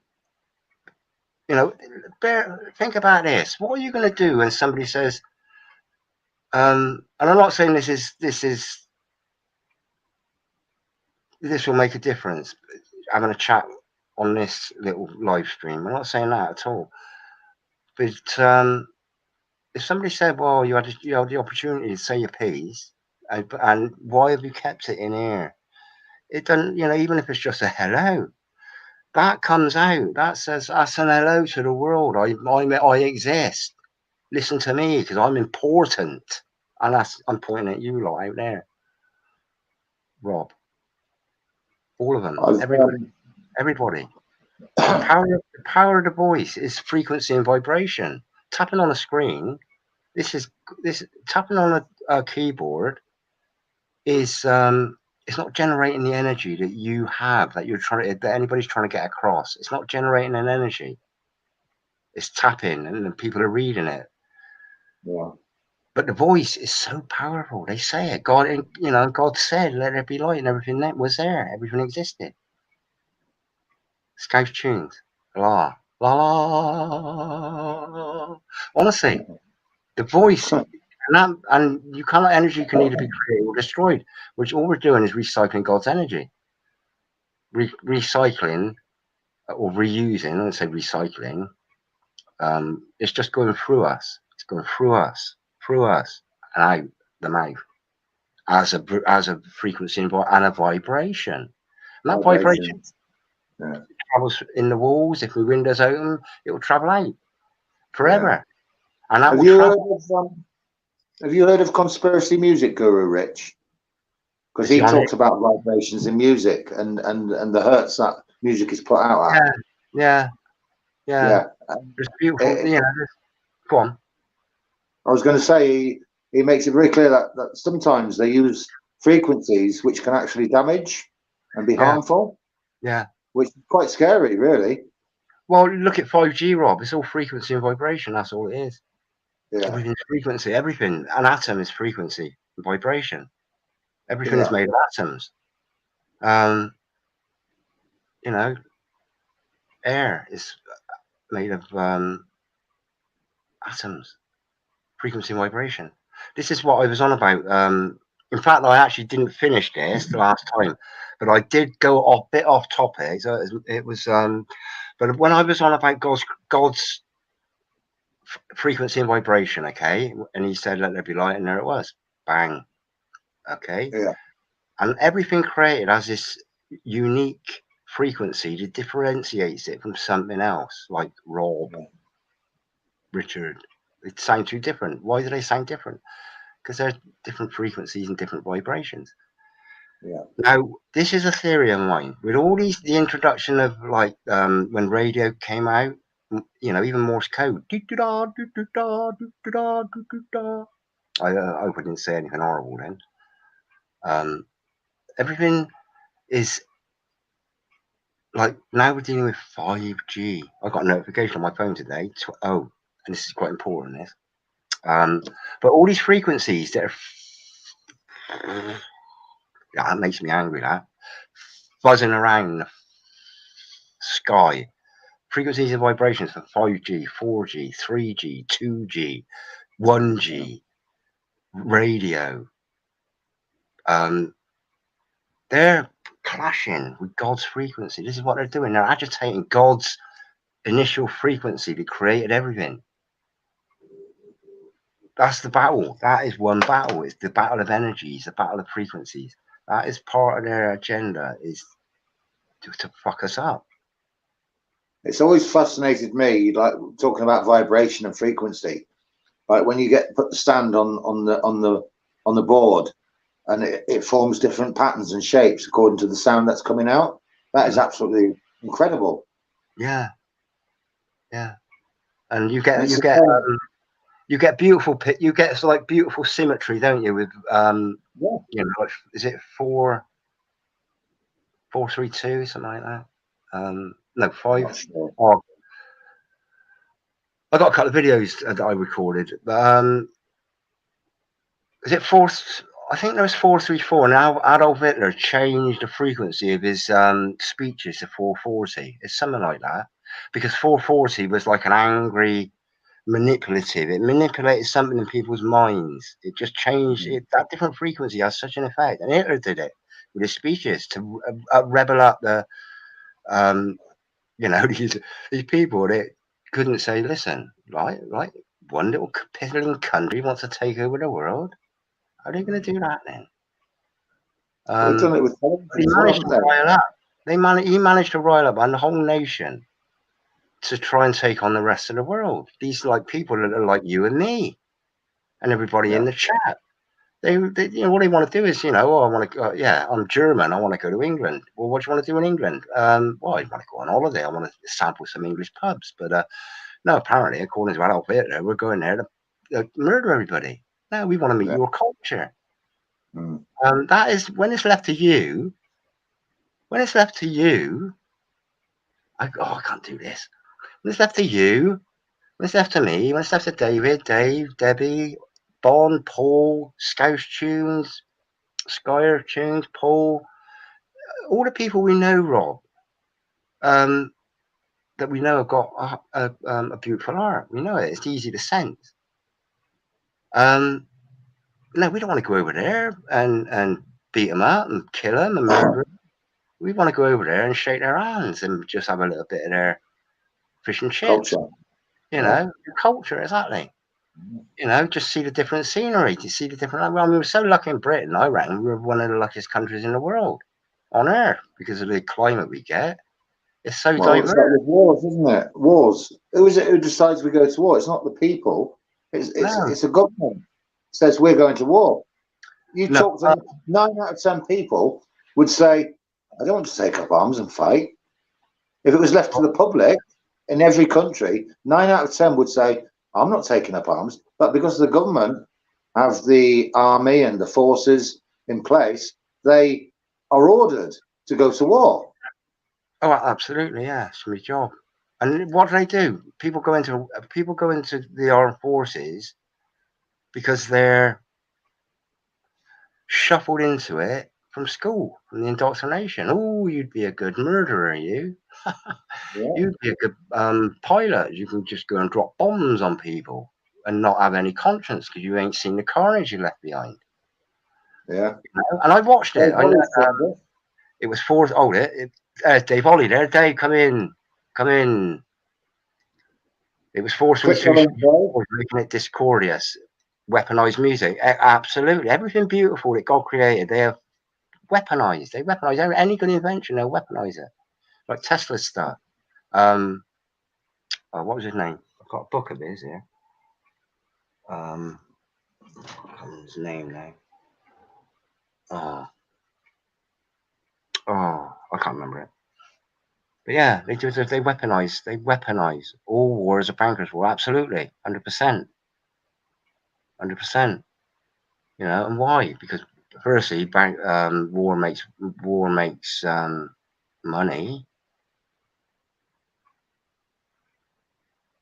and then here's another thing. Also, this is one of the major things. War depletes nations of the fittest and strongest members of that nation. It takes the fittest men, you know, takes the women as well. But those that are put on the front line in Second and First World War, they've taken all these millions and millions of men, fit fucking men, you know, that if they knew what was going on now, and if they knew the way they've been used, yeah, that man with a set of arms like that was shot in the head by a Nazi bullet because Winston Churchill said, "Here, your pot, go and set and straight," leaving his family and wife behind, wife and family, children. You know, it must be really hard that to come to terms with once they find out. I go down the local Ivory Park, done there a lot. That like the memorial, and I do chat a lot. I read a bit of my book to them, my Bible, because I feel I'm hoping, but I do feel that there's a connection in the energy. There's an energy there. There's still an energy, even though people are dead. Their energy it will exist. What they've thought, where does it go? Where does that frequency? It gets absorbed by something else. Energy can either be created or destroyed, according to science. But you know, that energy wave there will consist. It will keep going until it hits something, and then it will be absorbed by that something that will turn it into a different type of energy.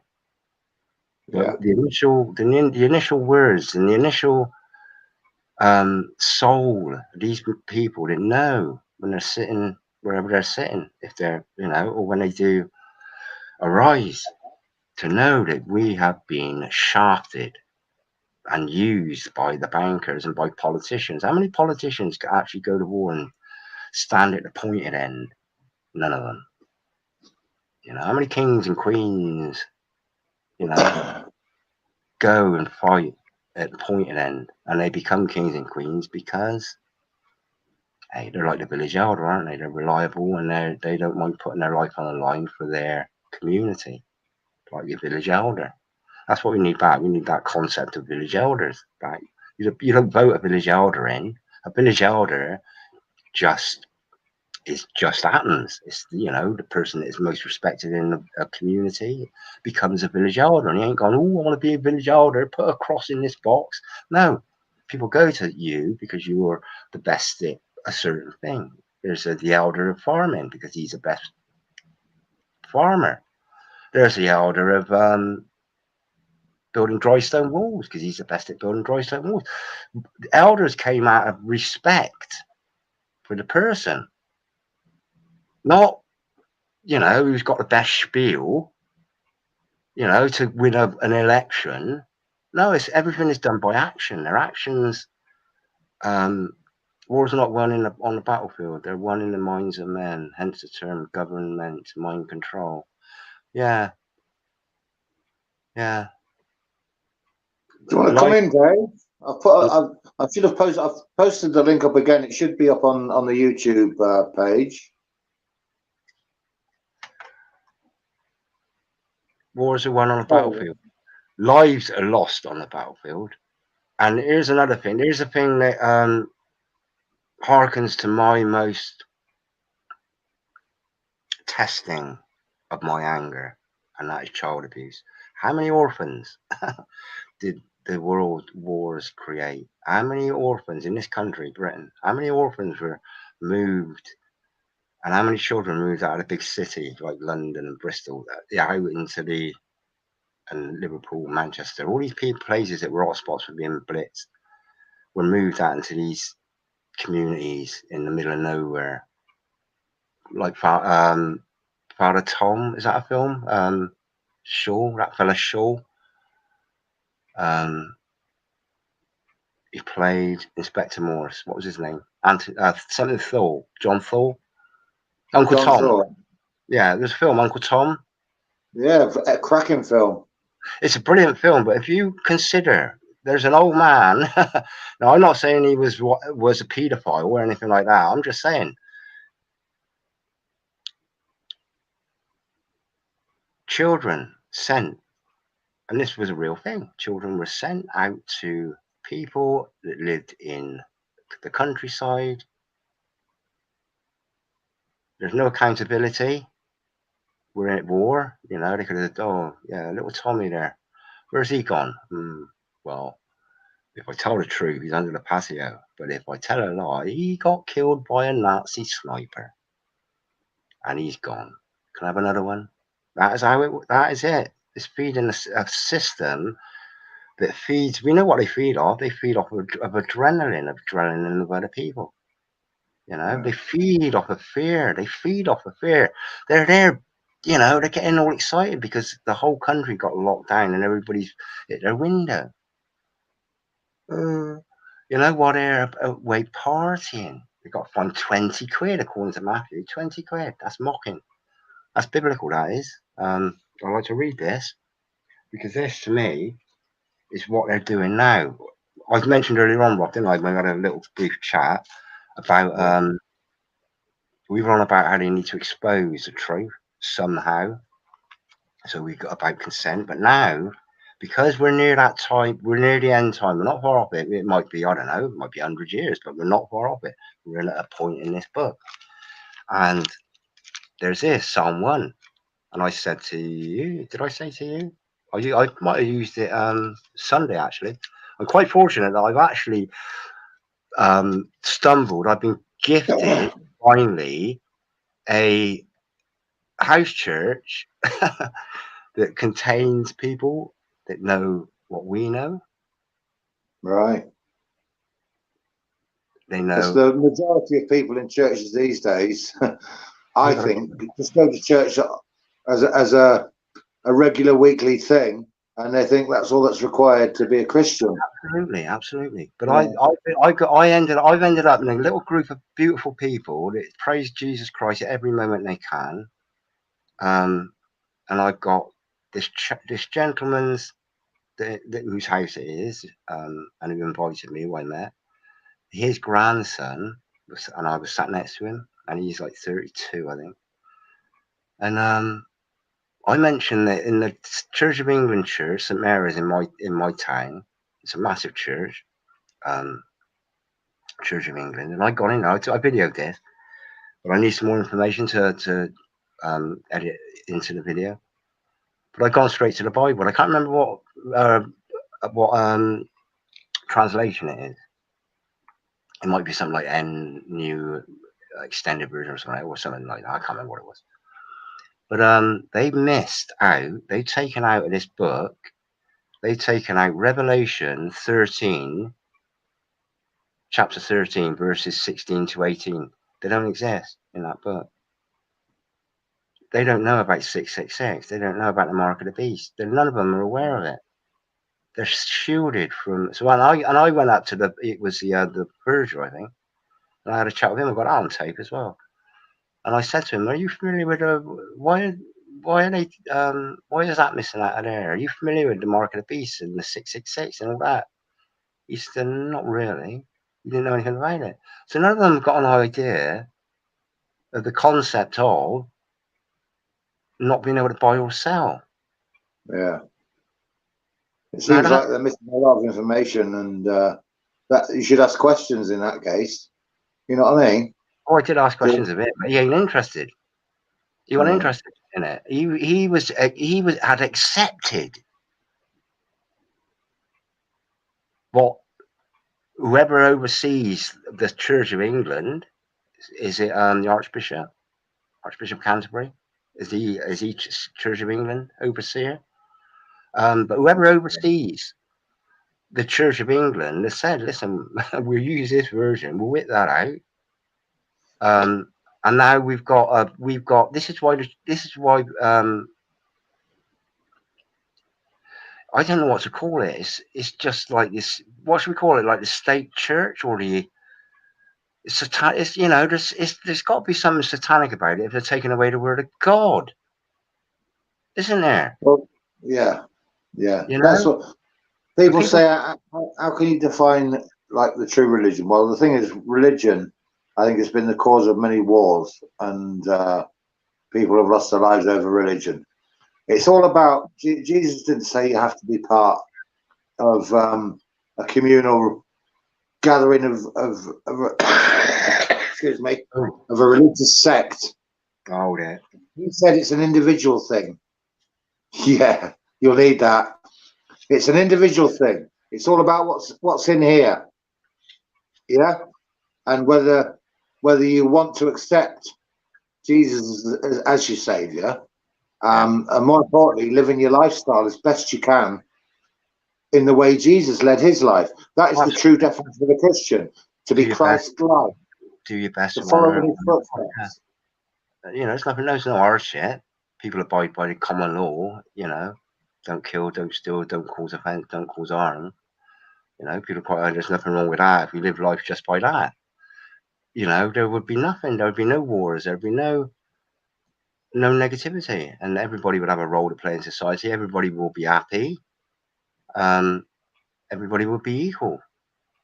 Yeah. You know, the village elder who makes decisions will be equal to everybody else. Yeah. Exactly that. But going back to this church thing, the church is being misled. They honestly, they're being misled by being misinformed or non-informed of what the situation is now. Even people that don't believe it, these Satanists, they believe it. It is their script. Look how many mosques we got here in the UK. Over there, you couldn't build a church. Yeah, that is a valid point, actually, Paul. That is a good point. Yeah, but you know, at the end of the day, everybody has a free will to choose what doctrine they follow, and that is, and I see that as I see that in particular as being because it didn't. I mean, Islam didn't come about to what was it, the 1300s? Something like Didn't that. come about to it's the 1500s or the 1300s. I think it was like the 1300s, something like that. I can find out exactly when it was. I'll look it up on another. Look it up on timeanddate.com. But yeah, so it didn't, you know, it come like 1300 years after Jesus. And it's just somebody that's come along and said, "Ooh, I don't know, let's put this spanner in this works because nobody loves Jesus. We don't want people to love Jesus. We don't, which means we don't want people to get to God. This is what the whole agenda. They don't want people to get to God. They want to starve God of you know, of righteous people by introducing hatred into righteous people, by introducing stupidity and competition and greed and selfishness. The whole system is designed to make people selfish, negative, Yeah, and that's, and to you know, get what you can out of society by whatever means. Climb yourself to the top. That's the motto. Absolutely. Do what they will. You know, that's what it's all about. Do what they will. Scouts tunes. Come on, say hello, Scouts. Dave Ollie, the churches were the first to be hijacked. Yeah, you know, it's a sanctuary. Originally, there was just a sanctuary. It's like a house church that I went to. There's, you know, all it is like a guy that has been reading the Bible for over 50 years, and he studies it, and he studies it, and he cross-references it, and he questions it. And about 50 years he's been doing this. He's been born again 50 years. So within that, and he said he come to my house on the Saturday morning before the Sunday, and possibly to suss me out, but primarily is what he wanted to do was explain to me what I was getting into on the Sunday, and he explained everything about it. He said I didn't. What he said when we set this up, because we've fallen away from the other church, we come away from the vine. He said, I didn't, I said, well, I'll be, you can hold it in my eye, but I don't want to be like the head honcho because as he explained to me, the church system that we know today is hierarchical. There's a hierarchy to it. You've got the peasants, the meek in the pews down below, and then you've got a hierarchical system that goes up to the bishop, you know, it's a hierarchical system, you know, and they don't put Jesus at the top. They don't bless Jesus with every breath, which is what they should do, because that's what they are. That is higher than them. And you know, I'm not making apologies for going on about it. I just You know, it's just part of my everything, the biggest part of my everything. And, you know, the Bible, why are they taking things out of the Bible? Particularly one of the only ones that I know off by heart, which is Revelation 13 to 18. I've been reciting it for like over 2 years. I started off reading it out of the book. I said, "Well, look at this, look at this," you know. And all of a sudden, it was like bang! I can remember it. You cannot buy or sell. You cannot buy or sell. This will come, and you'll say, "Oh, that idiot we met in the street, Richard. You know, he was spot on." You'll say that one day, and I told you. And I was on about the old, you know, if you're going on vacation, you cannot buy or sell unless you go on vacation. You know what I mean? And it will happen. You cannot buy or sell unless you got a digital wallet. Because how are you going to buy or sell stuff if you haven't got a digital wallet? And how do you get a digital wallet? Well, firstly, they'll stick it in your phone. And then, as they'll do with the children, which is what they're doing now, is they're making everything, you know, you get glasses, everything virtual. They don't like you and me chatting, Rob. They don't like people chatting. They don't like people shaking hands. They don't like people hugging. They don't like people sharing their frequency and vibration. That's what they don't like doing. They don't like people coming together to be one with a unique frequency and vibration. Well, that was what happened over the last 2 years, wasn't it? To stop people Absolutely meeting, getting close, and discussing things. That was one of the main reasons for it. To I stop think people so. Yeah. Yeah. I think so. Yeah, I think it was to negativitize people, and firstly, isolation depresses people, which it has done. A lot of people have killed themselves. Apotheosis. Yeah, somebody said that. Was that you? Oh, apotheosis. Is that a disease then? Loose lips sink ships. Loose lips sink ships. Didn't they say that in the war? Wasn't that a saying in the war? I think so. Yeah. Yeah. Yeah. Of course, you know what war's got, don't you, Rob? What's that? You know what wars have got, don't you? They say. Be careful. Yeah. What have they got? Ears. No, sausages. Oh, you.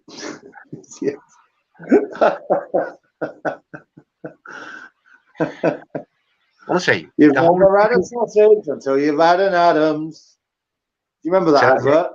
What was that? Well, they're not around now. Well, I've not seen them. Adams sausages. That advert sticks in my mind. It shows the power of advertising, doesn't it?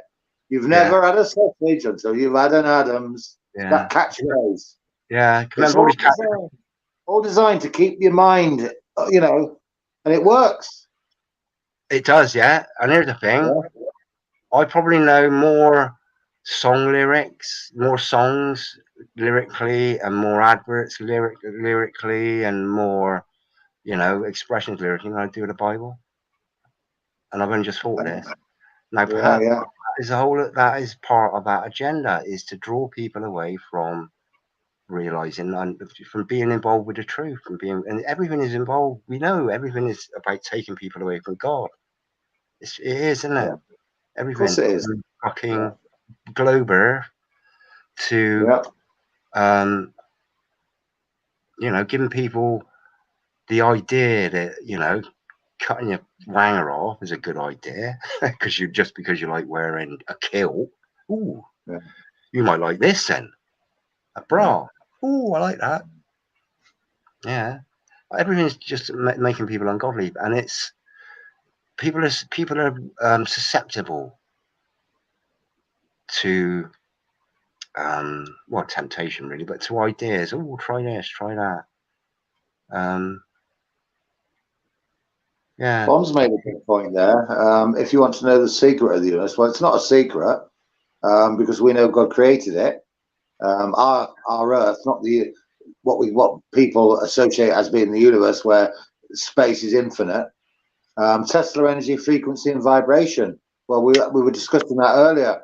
How all those things come together and all part of creation. Yeah. Frequency and vibration. Yeah. God said, "Let there be light." Bang. There you go. There's a light. There's some energy. Bang. Frequency and vibration. Everything is created, and you can switch it off. Bang. Yeah. You know, It's like switching on a light switch. Oh, I stopped that.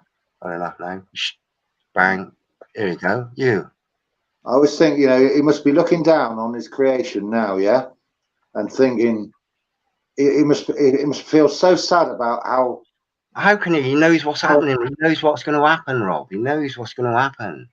Well, yeah, he does. But he must still be looking down with sadness, because I mean, God loves everybody. He wants everybody to take repentance. Shall I tell you what's going to happen? Shall I tell you what's going to happen? There's going to be very few that are not going to submit to Jesus Christ. I know this. Yeah. At the end. Yeah, I know it. Oh, I yeah. know it. Because people will understand the sacrifice, and then they will understand. They will just understand it. They will understand it, and they will call out for God. They will call out for God. Please, Yeah. God, save me. How many people say, "Oh God, why me? Why me?" Yeah. But they don't get an answer. How many people say, "God, help me, please, oh God," when they're, I don't know, you know, well, anything, they're in a crisis, they've been hit by a car, and oh God, please help me, please help me. Well, that's a sad thing, actually, Rich, because how do that they is when get? a lot of people. Sorry, Rob, go on. I was going to say that's the sad thing about when people look to God for help. It's always in a crisis. Instead of thinking we should be praying to God for our daily needs, and when we don't, when we're not in a crisis, they turn to God. Oh my God, God, please, please save my life, please. Why You know, me? like in a plane crash. Why me? Why me? Yeah, yeah, why me? yeah. We should be praying regularly, no matter what our lifestyle, how fortunate we are. Whatever we have, we should be grateful for and be confident that He will always provide our needs if we turn to Him and are genuine in wanting His help. I wrote this down. What am I? What am I? I wrote this down. Yes. When I come back from this church meeting, what am I? Yeah. I'm going to write a poem. There's only going to be like 3 or 4. What am I? Answer that. What am I? I know what I am. I've answered it myself. I know what I am. I know what you are, Richard. Why am I? Yeah. I know what you are. No, it's a bit. This is. It's not about me as a me. It's about me as No, a. I know exactly what you are. I'll tell you. I'll tell you what you are. No, you'll get. No, I'll censor you. No, don't, Rob. Don't. Please don't. Please don't. No. This is genuine. I'm sincere. I'll tell you what you are, Richard. I'm a part of the body of Christ, Rob. That is me. I'm part of the body of Christ. I'm nothing more. I'm nothing less. I'm just a part of the body of Christ. Well, that's almost in line with what I was going to say. Actually, I was going to say you are one of God's servants. Absolutely, 100%. That's what I was going to say, and you've said it in a nutshell. Yeah, 100%. And I met some other parts of the body of Christ the other night, and I'll tell you what, it's absolutely a beautiful way to live this shitty life in this shitty hellhole, which it's the only hope we've got, Rich. It's the only hope we've got. A hope. Yeah. There is no other hope for this earth. There is no future for this earth other than God's way and Jesus when He comes back. Absolutely. And then you didn't. What's to lose? You know, I'm not religious. I say I'm not religious. Oh, let me go back to this spy. This guy that used to spy, and he must have been in his 70s. His name was Alan. My middle name's Alan, so I can remember his name. I said, "Oh, I remember that." I shook his hand. I thought your middle name was Wurzel. Eh? I thought your middle name was Wurzel. I thought it was Richard Wurzel. I got about 600 middle names. Richard Wurzel H. Harbury. Richard Wurzel, Gummidge, here. Harbury. And get me thinking.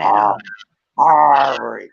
So anyway, I got this guy now. But when I was writing, it didn't dawn on me. I didn't want to be so rude anyway. But he shook my hand. Okay, this guy, and he gave me a pinch there, and I felt it, and I knew, oh, okay, I felt that. But I'm not going to say, are you a Freemason? Until we actually got acquainted. We sat down. He sat opposite me.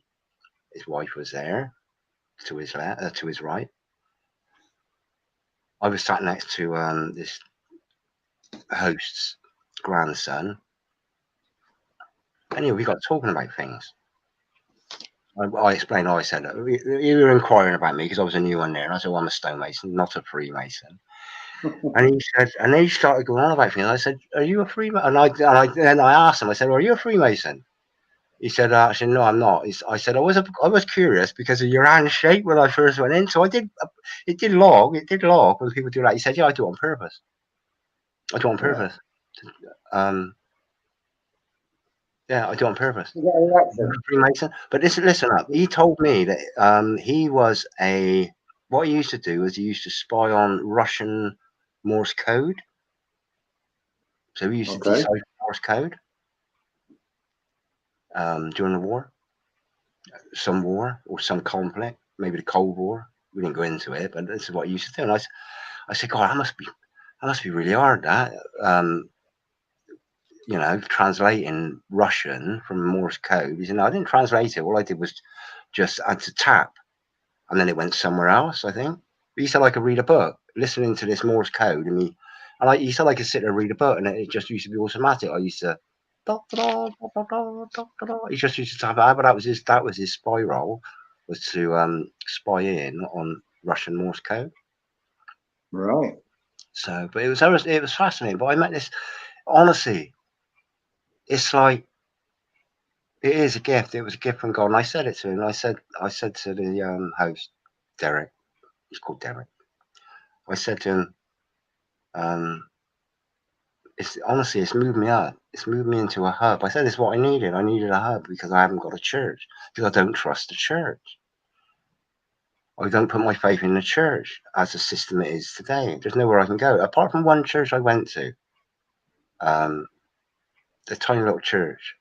At the end of it, the reason I come out of Church of England, at the end of it, they said, God bless the Queen, God save the Queen. And I said then, why not God help the homeless? And that was my thing then. Why not God help the starving children? Why not God help the freezing old woman? Why not? Why not? Why not even, if you've got to mention the Queen, why not God help the Queen save the children? Why not God help the Queen help the homeless? But no, it was just God save the Queen. That was the end of it. And that moment, I come out of the church of C of E, denounced it. And 2 weeks later, I went to a little church by accident, or by fortune, little tower in the distance. So I wandered over, went in, didn't realise it was open. They had a service, but at the end of the service, the vicar, Stephen, said, and God help the homeless.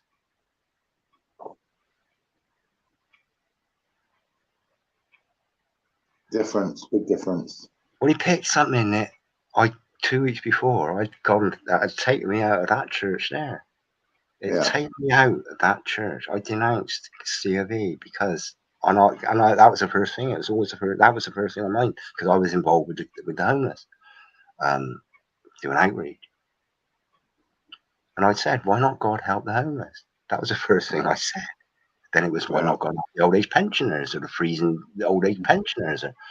But the first thing I said was, why not God help the homeless? And the last words he said, Stephen, in this church, this beautiful little old stinking, dusty, stinky church, was, God help the homeless.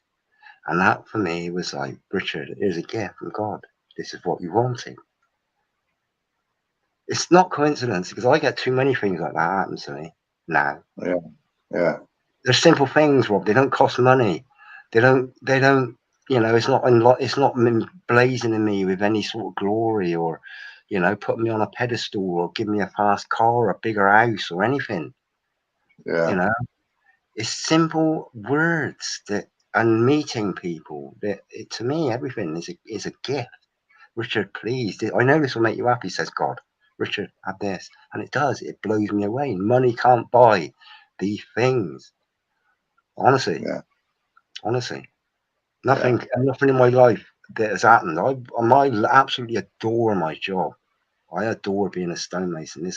It's a brilliant. There's a lot of truth in that saying that the new world order is going to be bringing in that you will own nothing, but you will be happy. But we will be happy for a different reason. What they're saying. If you've got the armor of God and the heart of Christ. Oh, absolutely, absolutely. So that's why you'll be happy. It's nothing to do with what you own or what you don't own. Absolutely. It's what's in your heart. Absolutely, absolutely. We're just I'll be back in 1 minute. Hey? I'll be back in 1 moment. Anybody want to come on and say hello? Yeah, Bond. Now is the time. You've got to embrace your children, and you know this is the thing. I know. You know, it takes me. It's hard to comprehend how a parent. I'm not a parent, you see. How a parent, and I'm particularly knowing what goes on in school, even before the old, the last, you know, thing. I would say no, children. You're mine. You're mine. I'll bring you up my way, and hopefully my way. Can't go wrong with that. Uncle Jesus. Hey, let's go see Uncle Jesus again. We love him. We love him. He's brilliant. He's brilliant. He tells us all these stories, and they're brilliant. He's always smiling and happy to us. He loves us. He loves us. He loves us, and we love him. We'd do anything for him.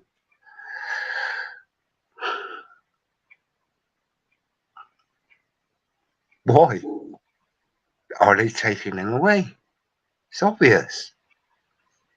What is the opposite?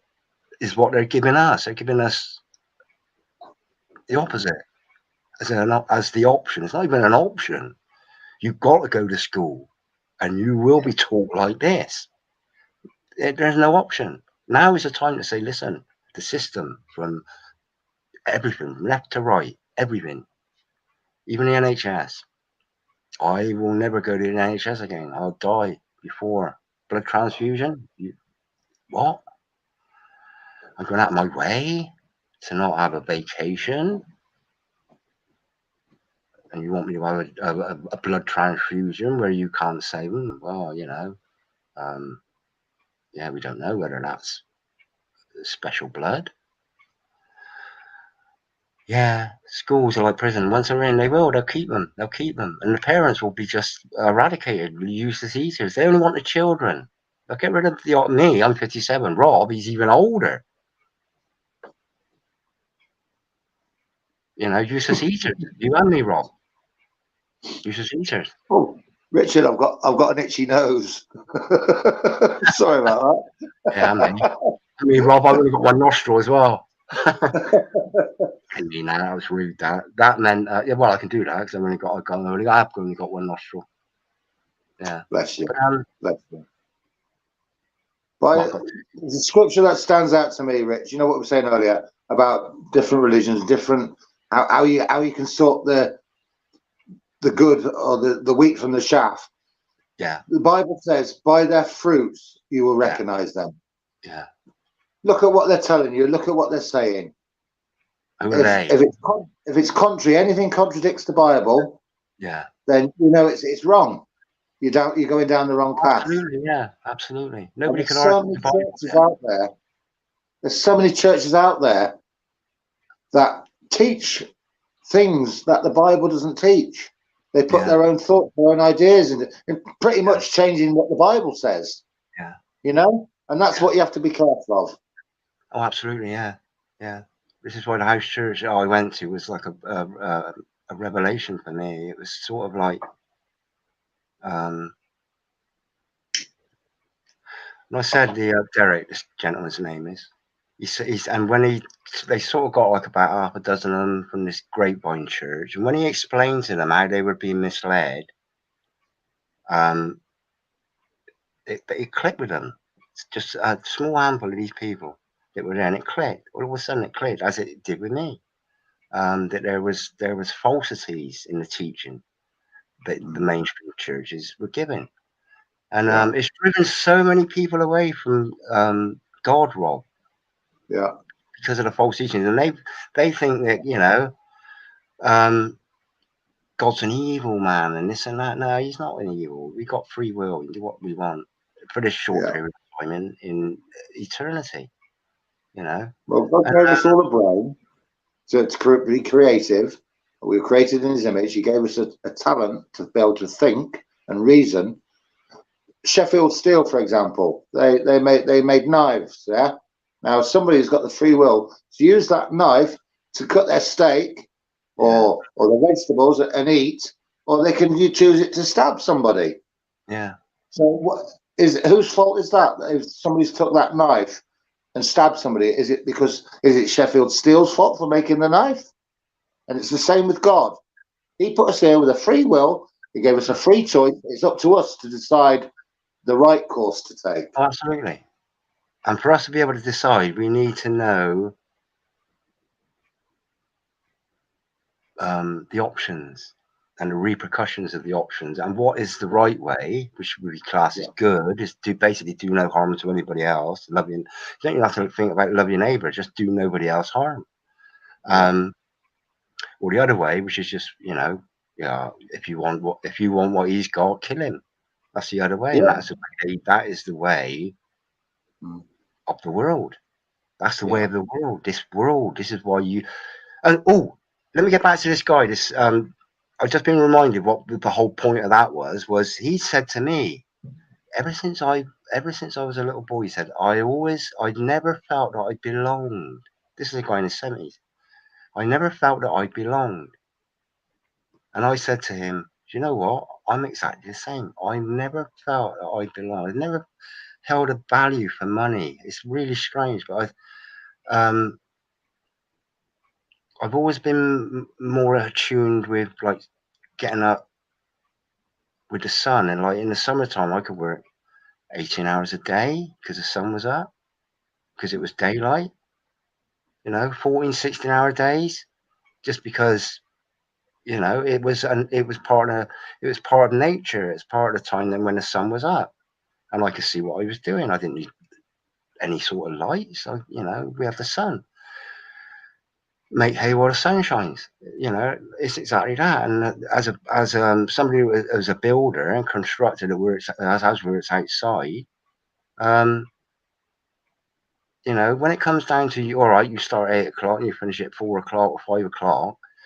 Well, it's daylight at 6 o'clock. And why can't I start work at 6 o'clock? So I do. I'm most of my life I've been self-employed just because I can suit myself, and I picked the jobs I've done. I've been lucky. But I've set my stall out and said, listen, firstly, I had a dog, and my dog come with me everywhere, 24/7. So I turned jobs down if they wouldn't allow me to have the dog. You got Eddie. Yeah. I said, nah, I can't do that. Or they've said, all right, yeah, bring the dog. Yeah. So I've been very fortunate, but I set my stall out to work with God, really, to work with nature. Yeah, and I've never really liked leaving work. I'm just working right until it's beyond dark. I start packing up in the dark, just because I want to build while the light's still there, and then I end up packing up in the dark. Yeah. Same as when I'm on the allotment. Well, at least you've got that freedom to. You're not governed by anybody saying you will start this time, you will finish that time. You're doing it yourself. Yeah. Absolutely. Bond's made a good point. He said, we've been lied to for hundreds of years. I do not trust what's being taught in history books. I certainly don't trust that.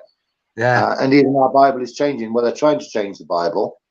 A very good point that we have been lied to about everything. Everything we've been taught is a big lie, everything. And the Bible says that one day all truth will be revealed. And that's when there'll be a big turnaround, I think, when people will start to think more and turn say the whole system's corrupt. Yeah. We need to look elsewhere, not relying on governments to solve our problems. Absolutely. And we know that. Spot on, Rob. I was say that. They'll have to look for an alternative. I just read that one. I've got an answer for that. Have you thought about what you would do if this is back? Yeah, I've got a vape, which I use as well. I don't just smoke; I do vape as well, and I tend to smoke more in an evening and vape through the day.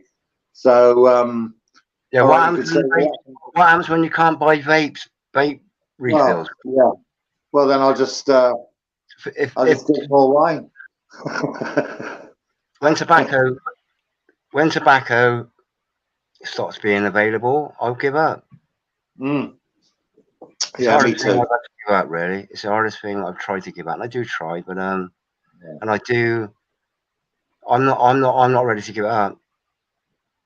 I don't smoke a huge amount. That cigarette is, and that is a cigarette, just tobacco. Nothing. Not even herb. I've smoked herb in my life, but yeah, I'm drunk on God. I'm drunk on Jesus Christ. That is a crutch to help me navigate. Yeah. Like you say, if it wasn't available, it's like chocolate. It's like chocolate, Rich. I enjoy a bit of chocolate now and again. But if I could never eat chocolate again, it wouldn't bother me. Is that a euphemism? Is it? Well, no, I'm just saying. I'm more of a savoury person. I'm more of a savoury person. I like the savoury food, but I do enjoy chocolate. Like the sausage roll, right? I like sausage rolls. Yeah. The all-seeing eye, Rich. The all-seeing eye. Yeah, oh, absolutely. Yeah, Paul. Paul, how old are you, Paul? What was the question you put to Paul, Richard? How old are you, Paul, or what year were you born? This is quite relevant. We're in Revelation now, yeah, absolutely. And this is what I was on about this £20 that the those that went to that party, the MP's party, when everybody was in lockdown. Now Matthew this morning, I watched a video of his, and he was on about and he said it's mocking, and there is mocking. Going back to Psalms 1, this has got to be one of my favourites. Psalm 1, and I need to read it. This is from the NIV, but this is just perfect, and it's probably one of the first ones that made me realise was, blessed is the man who does not walk in the counsel of the wicked, or stand in the way of, or sit in the seat of mockers. Blessed is the man or woman who does not walk in the counsel of the wicked, or stand in the way of sinners, or sit in the seat of mockers. And that's what they're doing. They're mocking. They're saying, listen, we defied the laws that we made. You stayed at home. You lost your businesses. You lost family members because of depression. You had to go without that love. Well, we were out partying. And what did we get? We got a £20 fine. That is mocking. That's rubbing it in people's faces. Oh, we got away with that. And it's going to come out of taxpayers' money anyway, according to Matthew. And I wouldn't be surprised if it was. But what's £20 to somebody that's earning like 100 grand a year, 90 grand a year? It's nothing. And when they've got subsidised bar and subsidised meal and subsidised this and subsidised travel and subsidised that, clothes allowance, this and that. But this is them exposing, but they're doing it in the Psalm 1 way. They're mocking. They're rubbing it in our faces. And that makes people angry. But there's nothing they can do about it, because this was the police said, well, we're going to fine you 20 quid each. When this is malfeasance in public office. That's a criminal offence. Treason. Is that worse than a criminal offence? Treason. That's exactly what they've done. They've gone against the interests of the Great Britain, which is against the country, because the country is the Great Britain. That's treason. They should be tried for treason. They should be tried for malfeasance in office. At the least, that is what they should be tried for. But now they got mockers. And people didn't wake up when Jimmy Savile was exposed. No, they didn't.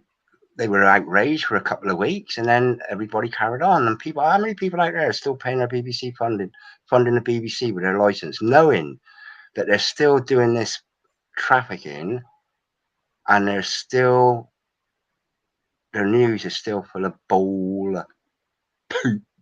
We know what it is because we know the truth about the last holiday, vacation, etc.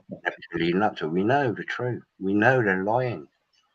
And the truth It's is a out good there. word, that, isn't it, Rich? Vacation for the old, you know what? It's a good You word. know what? Yeah, the old medical vacation. Well, I'm going on a medical vacation. 4 vacations in 18 months. It's scandalous. Yeah. That Paul's 50, by the way. I don't know if you saw that, Rich. Oh, He's 50. 50. Yeah. Why did I ask what your age was? It was to do with, toilet paper. Believe it or not. Now, can you all remember then Terrelin nappies? Here, Rich, if I turn around to the side like this, do I look like my avatar? No, your avatar, in comparison with you, Rob, your avatar looks sober. Oh, you swine. I hate you. You were actually facing the wrong way then. Oh, sorry. Hang on then. Have another set. Any excuse for another set? Yeah, that'll exist forever until YouTube wipe it. Yeah, toilet roll. Okay. I mean, that was another. This. What's the topic again, Rob? We're talking about? Is it attitude? Attitude. Yeah. Another prime example of the attitude of the general public. People were punching people, bang, ripping bog rolls out of other people's hands, getting their hair off. Yeah. That is another public attitude. That's another attitude. It was, you know, it's another part of this societal. It's a way to judge at what stage society is like up here, and they knew from that society was about prime to be for the final nail, which was what we're seeing now. That nail it's taking a lot of, you know, it's taking quite a lot of hammering, but they ain't panicking over it. Yeah, Terran nappies. Rich, I'm going to have to put it short in about 5 minutes, my friend, because I've got to cook a nice meal for my beloved coming home. So we've got about 7 minutes left, I would say. All right, my friend. It's 21:22 here. Ooh, 21. That's 9:22. 21. 2 and 1 is 3. 3:22. Got skull and bones. Like 2023. We've got until the end of 2023 at the latest to stop what's happening. We ain't got until 2025. We ain't got until 2030. 2023 is 3:22. Now, skull and bones, 3:22 is 3, and 2 plus 2 is 4. So you've got 34. Now, 34 is 1 degree higher than 33.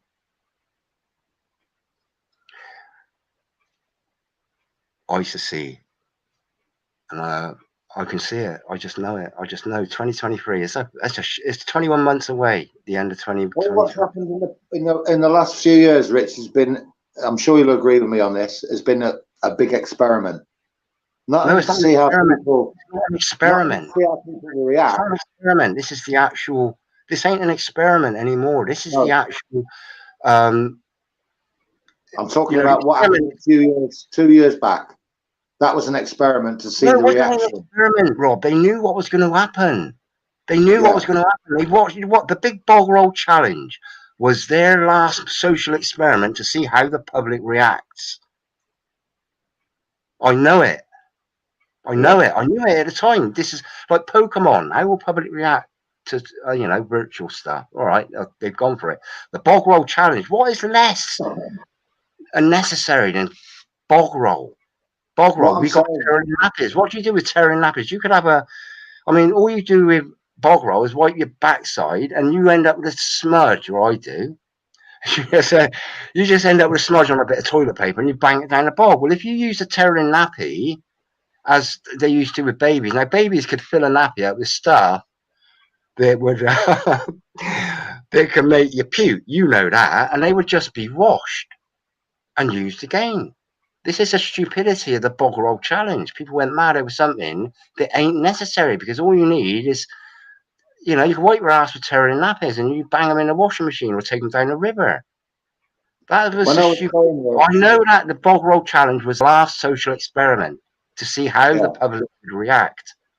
What I was saying was about an experiment in the last 2 years. What I meant was, if people had reacted differently, if people had all said, "We're not putting these on," oh yeah, and we are gonna gather, we wouldn't be in the situation we're in now. But people didn't. They followed suit. They went along with it.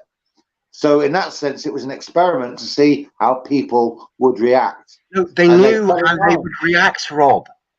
They fell in line. They knew. Everything. The Jimmy Savile thing. How long did that Jimmy Savile scandal stay in people's minds? Well, it's in my mind still, but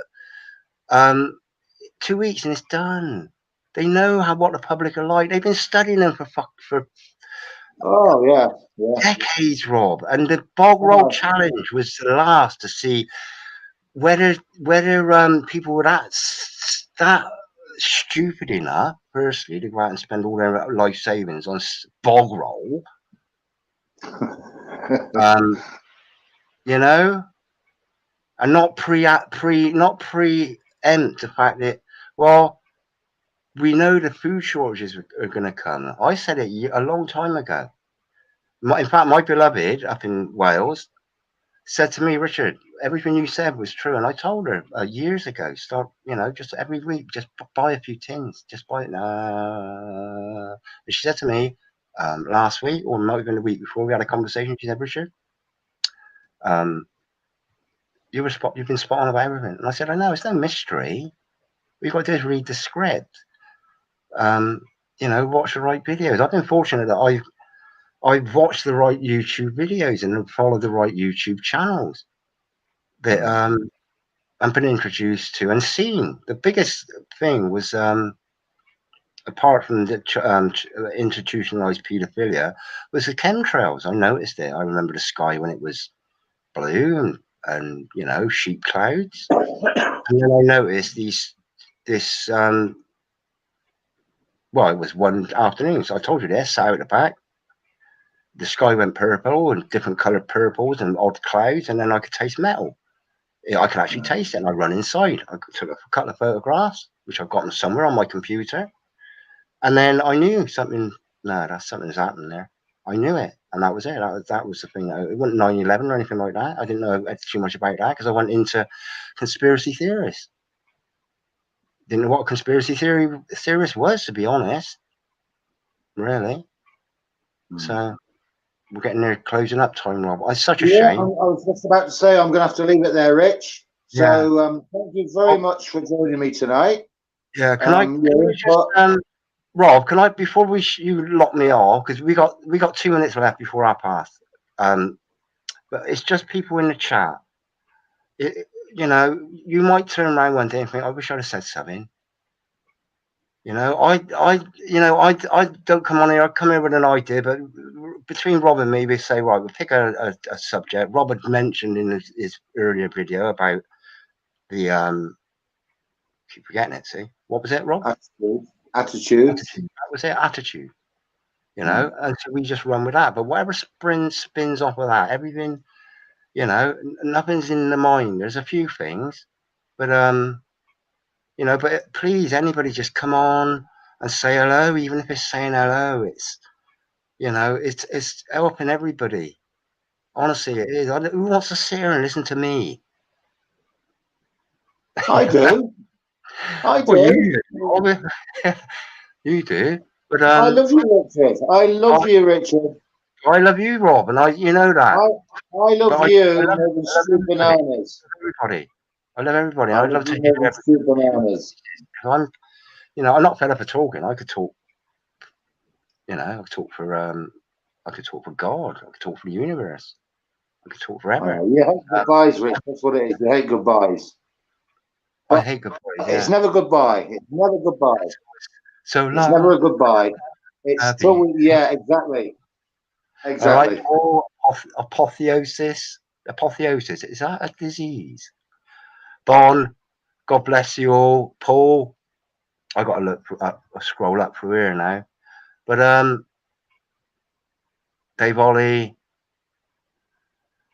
yeah, all right. Yeah, but you know, it's nice. It's just nice. The interaction is what they're trying to keep away. And while we still got this platform, just a hello, how's it doing, wherever you are in the world. Yeah. It'd be nice to know if you've got any tips on what to drink, how to make it, what's going to help you, what to grow. Oh, I'll tell you before you go. I managed to germinate peanuts. Believe it or not. Before I go, Rob, I bought these. They're monkey nuts. They're unroasted from Morrison, right? Yeah. With the intention of feeding the squirrels in the park. They do two types. They do roasted monkey nuts, and they do these that are unroasted. Okay. Yeah. About £1.50. I love monkey nuts.